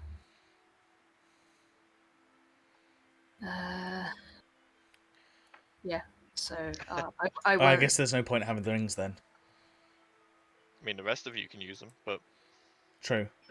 Other ways of You can communicating. only- I you can- just send my raven with a letter. you can only link to one ring at a time anyway. You can't like talk to everyone who's wearing a ring. You have to like telepathically choose one person within 80 feet to talk to. Okay. It's like forming a mental link with one person at a time. Makes sense. What was it? How much was my ring? 800 and... It was calculator. 830, I think you said. 833. So I won't take one then, I guess. Or yeah, You can take one as a backup, I guess. I mean, you can take I one think and I just took it off instead of adding it. you can change attunements pretty easily. Like Yeah. it takes an hour to attune to something different and bump something out. So when you're not planning on fighting, you can take off the braces and attune to the ring. No, I just don't think it's worth it because it takes too long to attune to Well, something. we'll just use the rings. It's fine. Yeah, you just use the rings. I won't take one. As I said, if I need to communicate, I'll just send Queenie with a letter. And keep the one as a spare or something. Keep it as a spare, yeah. Cool. You can also unattune to like the chameleon armor. You'll still have the armor, you just won't have the chameleon aspect. Nah. I'm just making you aware of your options. My guys hate me so much. I need all the help I can get to just roll decent on the skills that I should be incredibly good at. So I'm not. I'm not gonna. Okay. Anyway, I think that's most of the shopping done. So I've still got the scribing stones and the wand of binding, if you're interested, and obviously, still got things like the creating crochet hook, the dueling ones, the alchemy jug, I've got the figurine of Wondrous Power, the Silver Raven, Insight Incense, Pipe of Fog, Green Smoke, a Decanter of Endless Water. I think we're fine, thank you, Wilma. Yeah. Yeah. All right, not a problem. Well, can't say I didn't try. We will buy more stuff. We just Make more stuff. I'm always making stuff, but you know, I can't just make stuff for you guys. I've got to make stuff for other people too. No, I understand that. Get that. Anyway, we're probably going to be gone for a while, so we'll leave you to say goodbye to Ert. She can All catch right. Okay. Have a nice day. Goes. Bye. I'll catch up with you guys at the Jester. Yeah. Sounds like a plan. Don't do anything I wouldn't. As you all leave, you see the door shut behind you and a close sign flick up. Okay. Where are you heading now? To Z's? Do we want to go Z's or do we want to go Jester? We'll go Z's, see if he's got any useful new sweets, adventure line stuff. So you head across the square and around to the colourful front of Candied Cantrips. Heading in, you immediately get hit by the sweet smell of baked goods, candied goods, and lots of sugar in the air. As you enter, it's quiet in here at the moment, and you see Z behind the desk, and he looks up and goes, "Ah, welcome, come in. Yes. What do you need? I was wondering if you had any new adventure line stuff. Trying to remember when you were last in. I shall. And he quickly runs off and comes back with quite a number of items, actually. I can't remember when you guys last came, so I'm just going to go through all the ones that you haven't. Slime, suckers, haste, candies. There was some chocolate hearts. Brittle. Some chocolate hearts that make you death by chocolate. I think that's right. The sort of things that he had last time. Okay, so he comes out and brings out a pack of 5 delicious chocolate chip cookies. Is the first thing he brings out, and they give off this really enticing aroma. And he goes, "These charm cookies. Feed one to someone, and they get charmed. They become your friend for a bit." Do you have to be willing? No, they just have to take the cookie and eat it. Don't think we're gonna convince any bad guys to eat a cookie. No. Okay, worth a try. He then puts those away and gets out what looks like chunks of twisted dough covered in a very thick sugar, basically yum-yums. And he goes, "These, if you get someone to eat one, they start talking, and they can't tell a lie." It might be useful. Than a charm. How much are those? These pack of 3 runs you 200 gold. Val will grab a pack of those. Yep. So I will add those to your journal. Effectively what those are is if you can get someone to eat one, or force someone to eat one, they come under the effect of a Zone of Truth spell that only affects them, but it only lasts for 5 minutes instead of 10. Do they get a saving throw? No. That's useful. That's very useful. That's because unlike with the spell which affects them, they can attempt to resist, they have eaten this. It's inside their body. Happy days. Work well with command if we need to. Yeah, command them to eat the cookie. Yeah. Next, he gets out a small bag, like a leather bag, which is just almost floating, and opens it up, and you can see within there is just this white, fluffy, sugary confection. And he goes, "This is cloud floss. Eat this, and you turn into cloud and can fly for about an hour." I can already fly. Fly fast. How fast are we talking? So in essence, what this does is when you eat a bag of this floss, you gain the effect of the Wind Walk spell, but it only lasts for an hour instead of 8 hours. And whilst under the effect, you have a flying speed of 300 feet per round. Sorry, we just started a Mexican wave of yawns. Oh fuck. Sorry. It's contagious, man. Don't be doing that. Damn it. I think for me, I'll pass. It's up to you guys whether you're interested in that one or No. not. I don't know. It might be I useful. feel like I can already do a lot of that. That would be useful. Yeah. Okay. He puts that away and pulls out a pack. This is a very delicately intricate inlaid wooden box. And he gets it out and opens it up, and you see within there is 4 candy gems, each one a different color. And they have a slight glimmer and shine to them. And he goes, these sugar gems, each one has different effect. The red one gives you resistance to fire, and enables you to lash out if you are hit with fire. The sapphire, the blue one, you can breathe underwater and swim quickly, and you can also this one's it. control the water.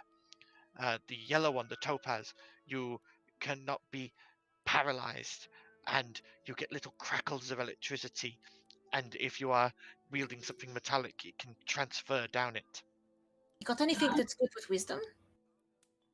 Not in this. Like protecting your mind kind of things. No. The green one though, you gain burrowing speed, and your skin goes grey and rocky, and weapons bounce off you slightly. They all seem like awesome things, but just not useful for me, I don't think. I mean, the Do you emerald have to one would buy be very all useful. sets? The emerald one would be very useful for Val because it gives resistance to slashing, bludgeoning, and piercing damage. I know, but it's a one-off. I know, I'm just saying, I'm interested in that, but I don't want the whole set. I'm more interested in just the emeralds. I could make a set with just emeralds, but that would take a while. I've only got, this is proof of concept, this one. I don't really have the time, but I definitely think you'd be better off selling them individually rather than as a set. I look into that. Okay.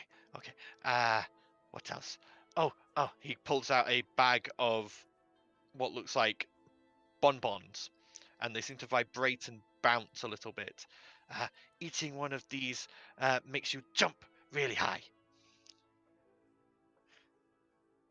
Don't really plan on doing a lot of jumping. Fair enough. I can see where it would be useful, though. Yeah. Last one. Don't take it to heart that we're not buying these items. Yeah. No. These are all experimental, and feedback is good. What you buy lets me know what's interesting. He pulls out what looks like it's a pack of 3 wheels of licorice, but they seem to have wisps of black smoke coming off of them, and even in the direct light from the candles above, they almost appear like bathed in shadow constantly. This is lurker licorice. Eating a wheel allows you to become a lot less noticeable. Now that might be useful. Effectively, Yes. eating one of these wheels as an action grants you the effect of a pass without a trace spell on yourselves, but only for 10 minutes. And how much are those? Pack of 3 is 300 gold. I'll take a pack. Okay. Have you got more than one pack? I have 3 available currently. Okay, I'll grab a pack as well then. Okay, so 1 for Talia and 1 for Val. Yeah. There we go. Added those to your journal. Thank you. Awesome. It's been a productive day. Thank you. Any feedback on any things you've had so far? The snake gummies, they were pretty useful. Yeah, good. I see about making more stuff like that. Yes. And the slime suckers, when you're quite a large creature, it's quite useful to get into places that you wouldn't normally be able to get into. Good. I look into making improvements on that as well. Yes. Cool. Anything else? Any normal sweets? We're fine. Well, I like it. Fiona's kind of looking around, just like, Drow lady. He scuttles out the back and comes back with, opens up a small box and opens it up, and within is treacle candied spiders. Nice. Found old drow recipe book. Yes, you try. Tell me if any good. She'll go and take one. Yep. You Have a sample. bite into it, and the treacle is sweet, but the spider meat inside is very bitter. It's a very nice contrasting flavour. Yeah, actual spiders. We're talking proper tarantula-sized spiders here. But they have been encased and Crunchy. think like toffee apple, but it's a spider inside. Ew. Tom is like looking at Vienna in horror, like. Oh, it's a delicacy. I haven't had one of these since I was a child.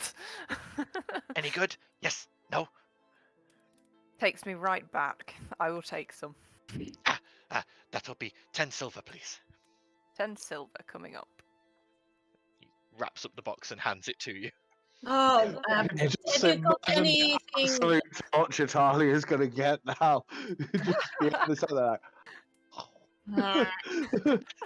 Also good. I'll buy some. Every time she's in the room, just pull out a fake spider. Yeah, I'll buy some sweets for Ert. Okay, boiled sweets. Yes. He puts a couple of he obviously knows it's for when you say that, and he makes it it's a big bag of boiled sweets, and he goes, in total, 1 gold.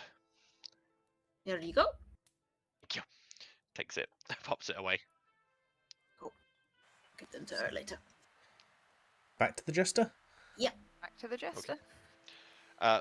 By this point, it's probably been about 3 hours walking around and shopping, so Xandal, you've finished all your forging and have returned to the jester. There's some of the apprentices helping to carry all your various parts and placing them into the workshop.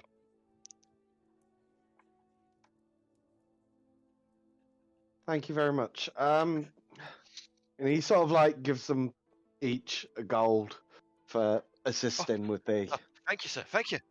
move, because I mean some of these bits are quite big, especially sort of chess pieces and things like that. So chess pieces. Behave yourself. This is perfectly innocent.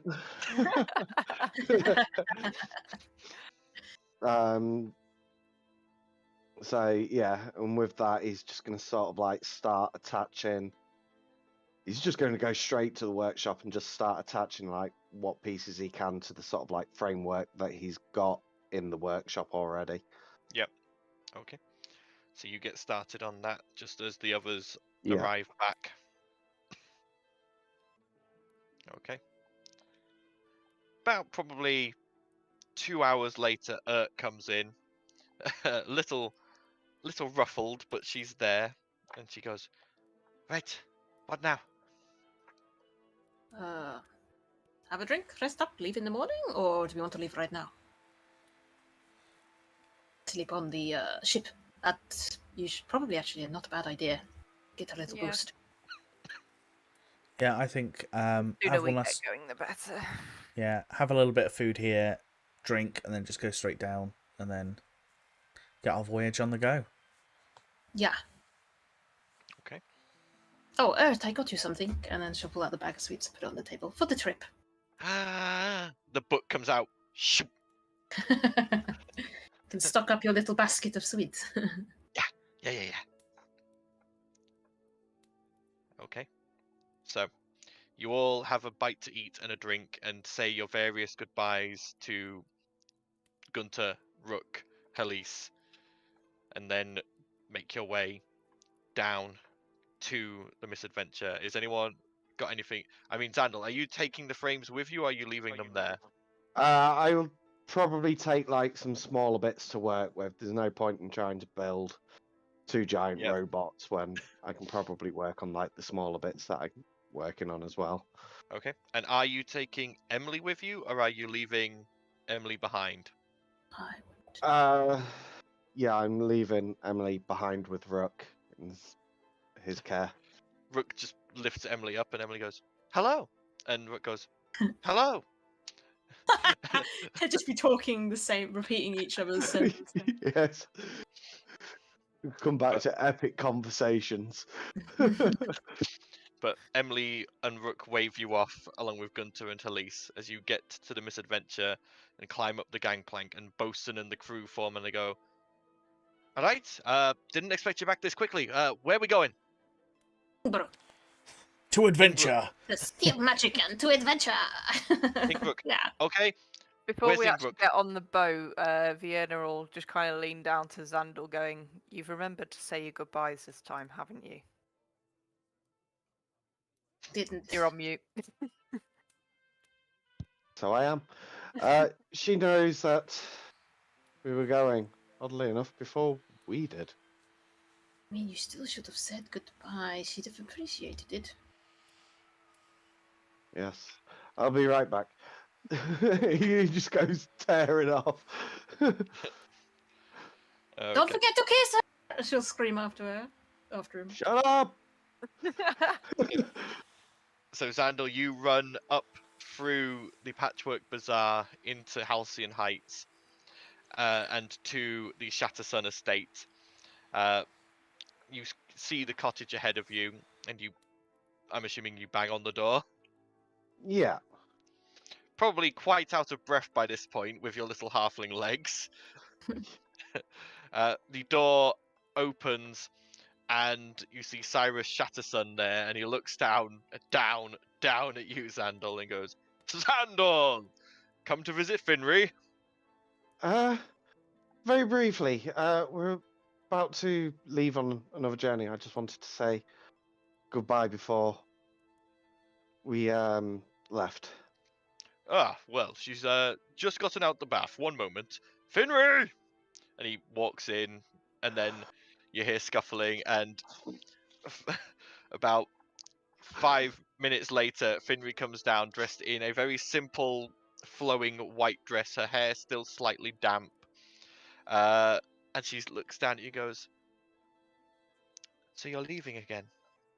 Yes, from what the others briefly mentioned, it's going to be a few days. I'm gonna say bye for now. No more teaching Elise things about ropes, please. Well, And she needs someone to teach her about the ins and outs of getting a good man. we'll start with this. And he hands her ring back.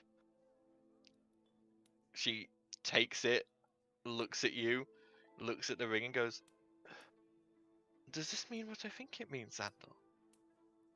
It was always there. There was never any need for you to be as jealous as you were.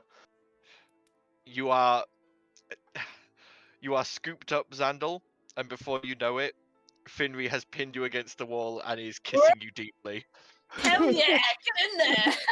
Atta boy! His little legs swinging in the air. Yeah.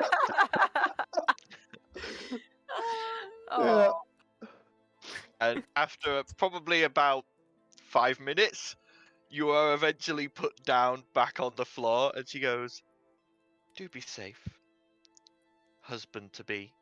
And she gently pushes you out the door and closes it.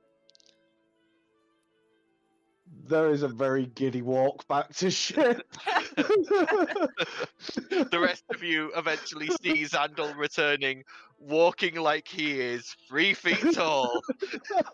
He is 3 feet tall. 4 feet tall, then.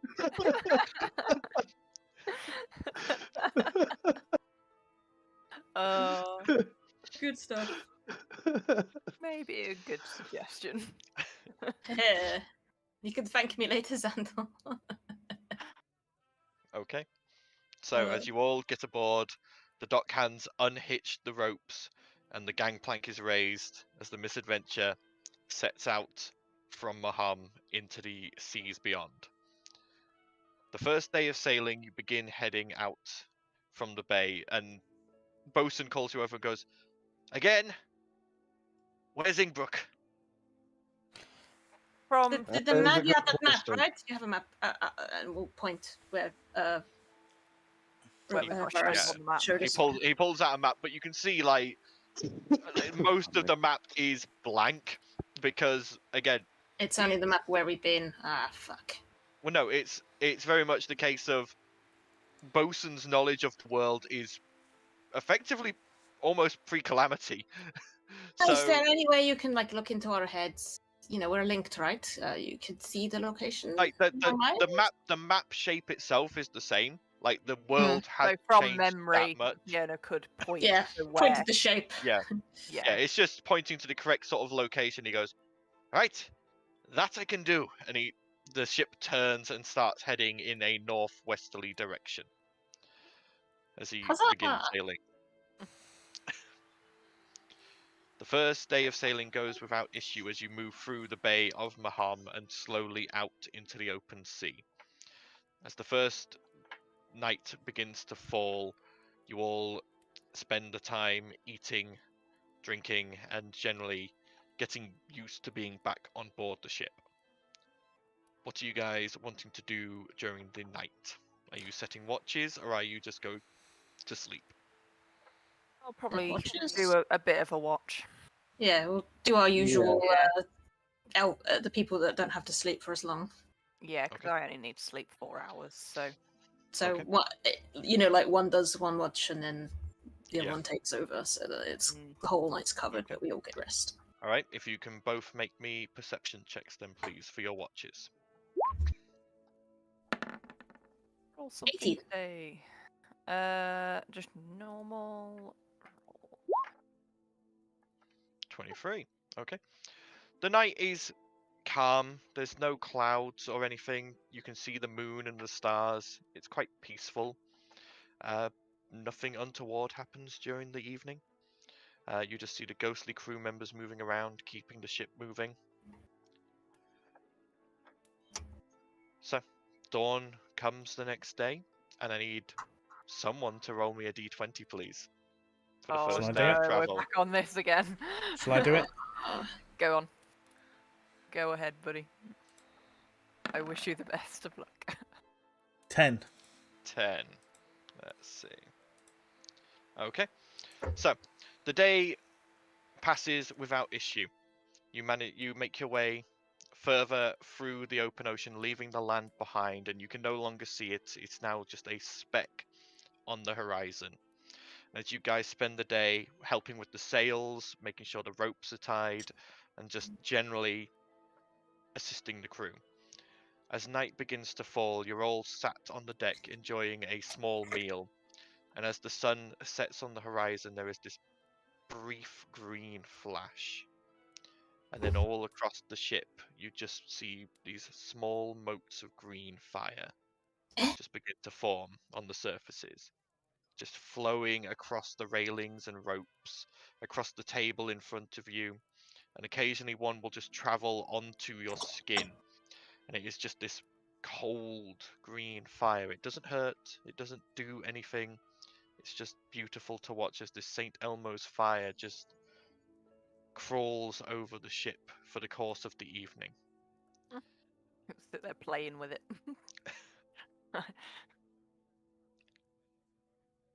Okay. So, are you setting watches for the evening? Yeah, I guess. Same watches? Same watches. Yeah. The best combination, I guess. Okay. So, go ahead and roll perception checks again. Are you serious? no. I rolled 18 again. Uh, So, yeah, Vienna, you sort of get too distracted by the St. Elmo's fire, which does stick around for quite a bit of the night, and you just find yourself just constantly like playing with it and trying to mold it. It just seems to entrance you quite a bit. Talia, again, you sort of glance around. Again, nothing out of the ordinary seems to happen during the night. You do spot the odd movement in the water as like occasional like dolphins or sea creatures go past, but nothing dangerous, nothing that you have to worry about. Dawn rises the next day. Who's going to roll me the d20 this time? I'll do it. Okay. Natural 20. Fuck's sake. Why do I only roll them when it doesn't matter? That's the giant bone dragon. I was gonna say Shut the up. way Paddy just The dropped day then. passes uneventfully.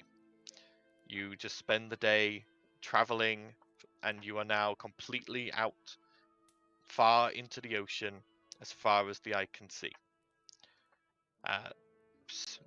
The night passes uneventfully as well, with no risks. There's no need to roll perception checks for that. Everything is calm and peaceful for the whole day. The dawn rises on your third day of travel. Who's going to roll me the d20 for that? I haven't rolled yet. Yeah, I was gonna say your turn, Reese. You haven't rolled anything yet. 15. 15. Goodness sake. Another uneventful day of travel It's about passes. time luck was on our side for a journey. It's Oh. gonna bite us in the ass. Oh, you know yeah. it is. It's gonna get us. He'll just move. Yup. He'll just change shit around if we roll another uneventful night. There's only so many nothing happens on this table. But the day passes completely uneventfully. You make good progress, and the night also passes without incident. The fourth day of travel dawns. Who wants to roll the d20 this time? I'll go. Yeah. As Aaron is currently not there. 8. 8. Okay. Everyone's just like watching Paddy's reaction. They're like, Yeah. As the day passes, you hear the sound of splashing from the front and sides of the ship. And as you look down, you see moving alongside the ship and playing in its bow wave just this pod of dolphins, just sort of jumping and playing and just frolicking in the wake of your ship. It's not so bad. been a pretty nice voyage so far. Anyone else waiting for the other one to drop? Sandal's got a roll yet. You know, it's yeah. But yeah, Where is Sandal? Probably downstairs tinkering. But do you spend time watching the dolphins, or do you Little just bit. continue sailing? Yeah. I don't know. I feel like this is a trap now. Yeah, It's I a guess. It's a trap. Where dolphins? I suppose if they're just kind of swimming alongside us, I'll probably sit and watch them for a little bit. Okay. As you sit and watch them for a little bit, you see one of them just sort of leap up and just sort of like flick a bit of water at you, Vienna, from its tail, and then it splashes back down. Cheekies. But as you take the time to appreciate this sort of natural beauty, the ship seems to speed up slightly. Sir?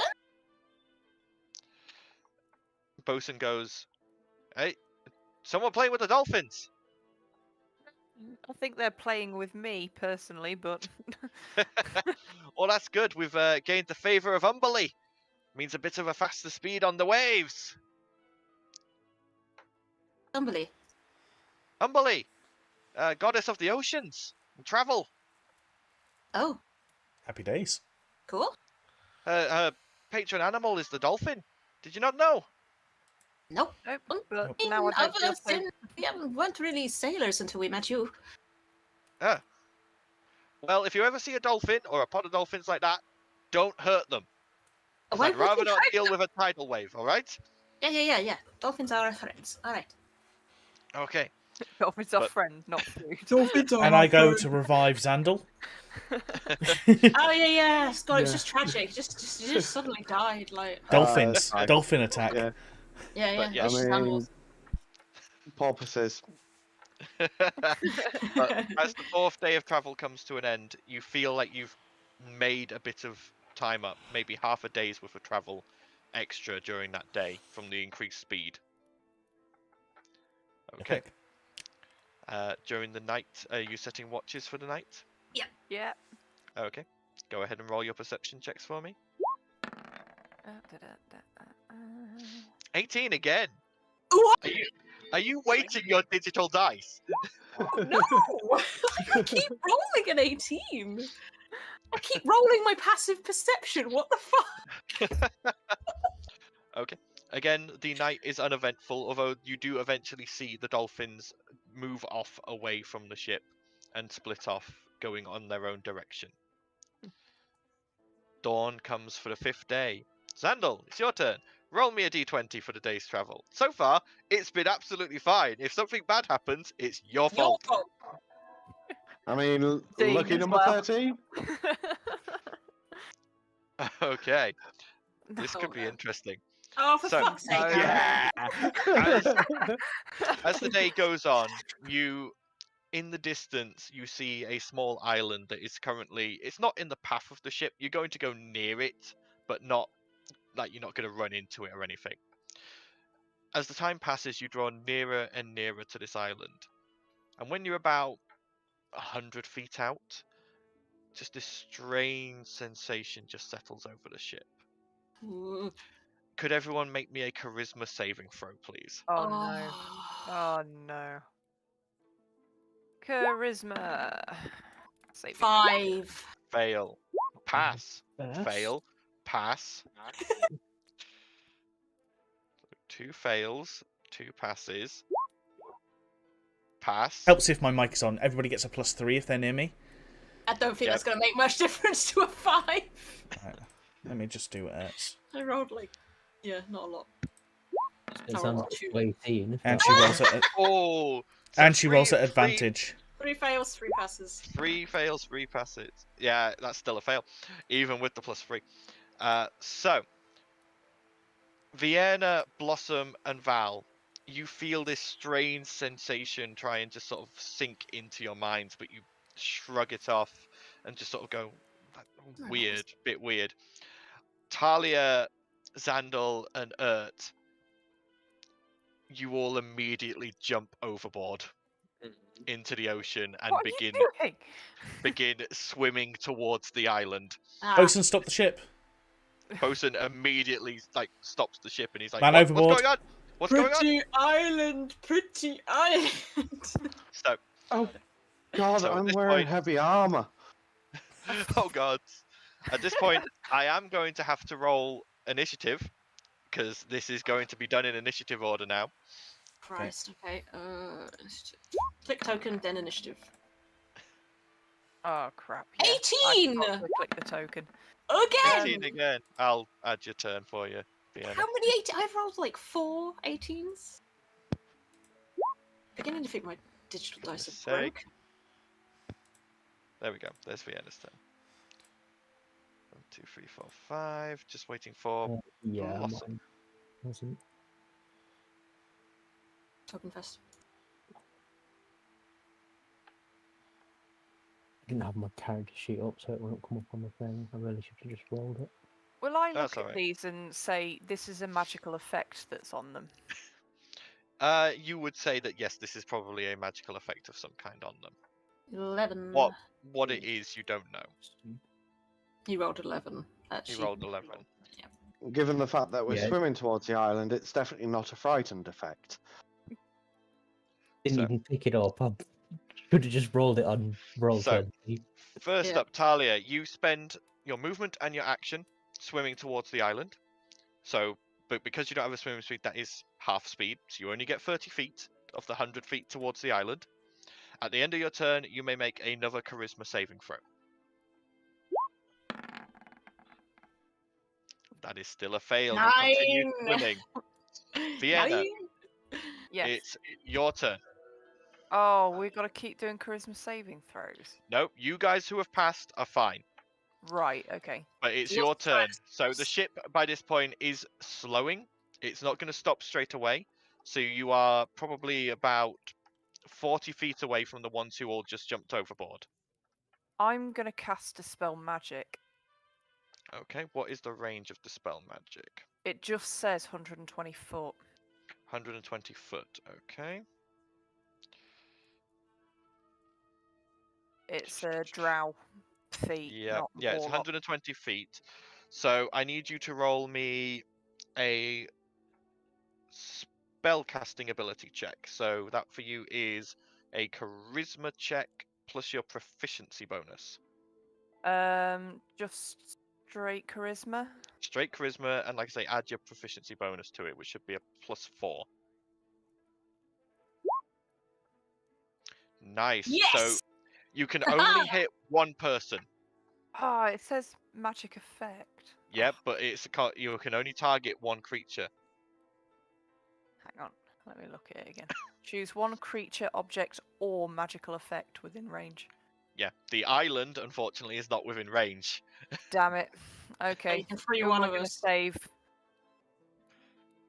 I've got to pick. No, this Save is awful. Xandor. He's more likely to drown. I'm not going to drown, at least. Save who you think is need to save it. Yeah. Who's Doesn't have to overboard? be. It's So Xandor. the 3 overboard are Talia, Urt, and Xandal. And I'm further ahead, so I'm technically further away. And yeah, I'm not going to I'm drown. torn between the healer and the one that's going to drown. Yeah. The healer also has Dispel Magic. Yeah. That's Yeah, sorry. I'm going to pick Xandal because he's Okay. probably sinking as I'm looking. okay. So, He's Alright, also you- got a -2 for his save, yeah. whereas Yeah. he has a chance of getting Yeah. out of it. You throw the ball of like anti-magic, effectively, like this unraveling magical power, and it hits Xandal, and you just watch as Xandal's eyes just sort of defog, and he just looks up and goes, "What?" And then blah blah blah blah blah blah blah.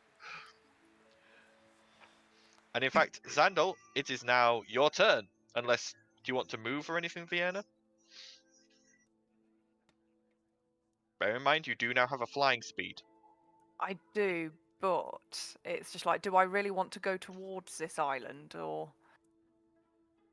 Well, I kind of want to save my friends, so yeah, I am going to fly above them. Okay. So you fly out. I'm assuming you can't dash, so yeah, you fly 30 feet back out towards them. Yeah. Okay. Xandal, it's your turn. You find yourself in the water. And knowing full well that I'm wearing heavy armor, I'm going to cast Water Walk. Okay. So you quickly cast Water Walk on yourself. Yes. Do you have a piece of cork? Sorry, don't want to be anal, but He has Artificer's Tools, which cast as a spell yeah. focus. cool. Yeah. Piece of cork, a random piece of. Yeah. But you quickly pull yourself up onto the surface of the water. Can anyone explain why we're going towards the island? And why Vienna we didn't just shoots- sail towards it? Vienna shouts down, it's like, I've just dispelled a magic on you. I could only hit one of you, and I chose you. But clearly, Okay. there's something going on. They're brainwashed. Rightio. Okay. So you've still yeah, got. I'm gonna. There isn't much I can do, so I'm gonna have to make my way back to the ship. Okay, so you make your 25 feet back towards the ship, which is Yeah. it's still moving away, but it is slowing down and will stop pretty soon. Yeah. Okay. It's now Urt's turn. Urt spends her movement and action to get 30 feet closer to the island. Yeah. And then she may make a charisma saving throw. Okay. 24. So the 24 is enough. She does, at the end of her turn, snap out of it and sort of like looks around and goes, "What?" But that is the end of her turn. Blossom, your turn. I can't do too much unless I'm just. I mean, can I even if I jumped onto the water, if I'm using my boots, would I Yeah. be able to? In fact, if I'm using the boots, I need to be moving. Yeah. So would I even be able to grab someone out of the water and then get back to the boat? I think it's probably not going to work. No, it will not work, unfortunately. You would have to do everything all in one action. Yeah. Yeah. We don't have any life puts or anything. Yeah, I don't think I've got anything I can do then. Okay, so you can probably just assist in slowing the ship, which means it'll probably stop a bit quicker. Yeah. Okay. All right, Valdizian. How far out are they by now? So you are 40 feet away from where they jumped off. Yeah. Xandal has come 25 feet closer, so he is only 15 feet away now. Okay. And both I'm 30 feet away. Talia and Ert have both swum 30 feet towards the island, so they are 70 feet away from you. Okay, but Talia is now the only one that is. Yes, Brainwashed, Talia yes. is the only one who's brainwashed. Okay, doke. I get complex at this rate. This wasn't wisdom. This was charisma.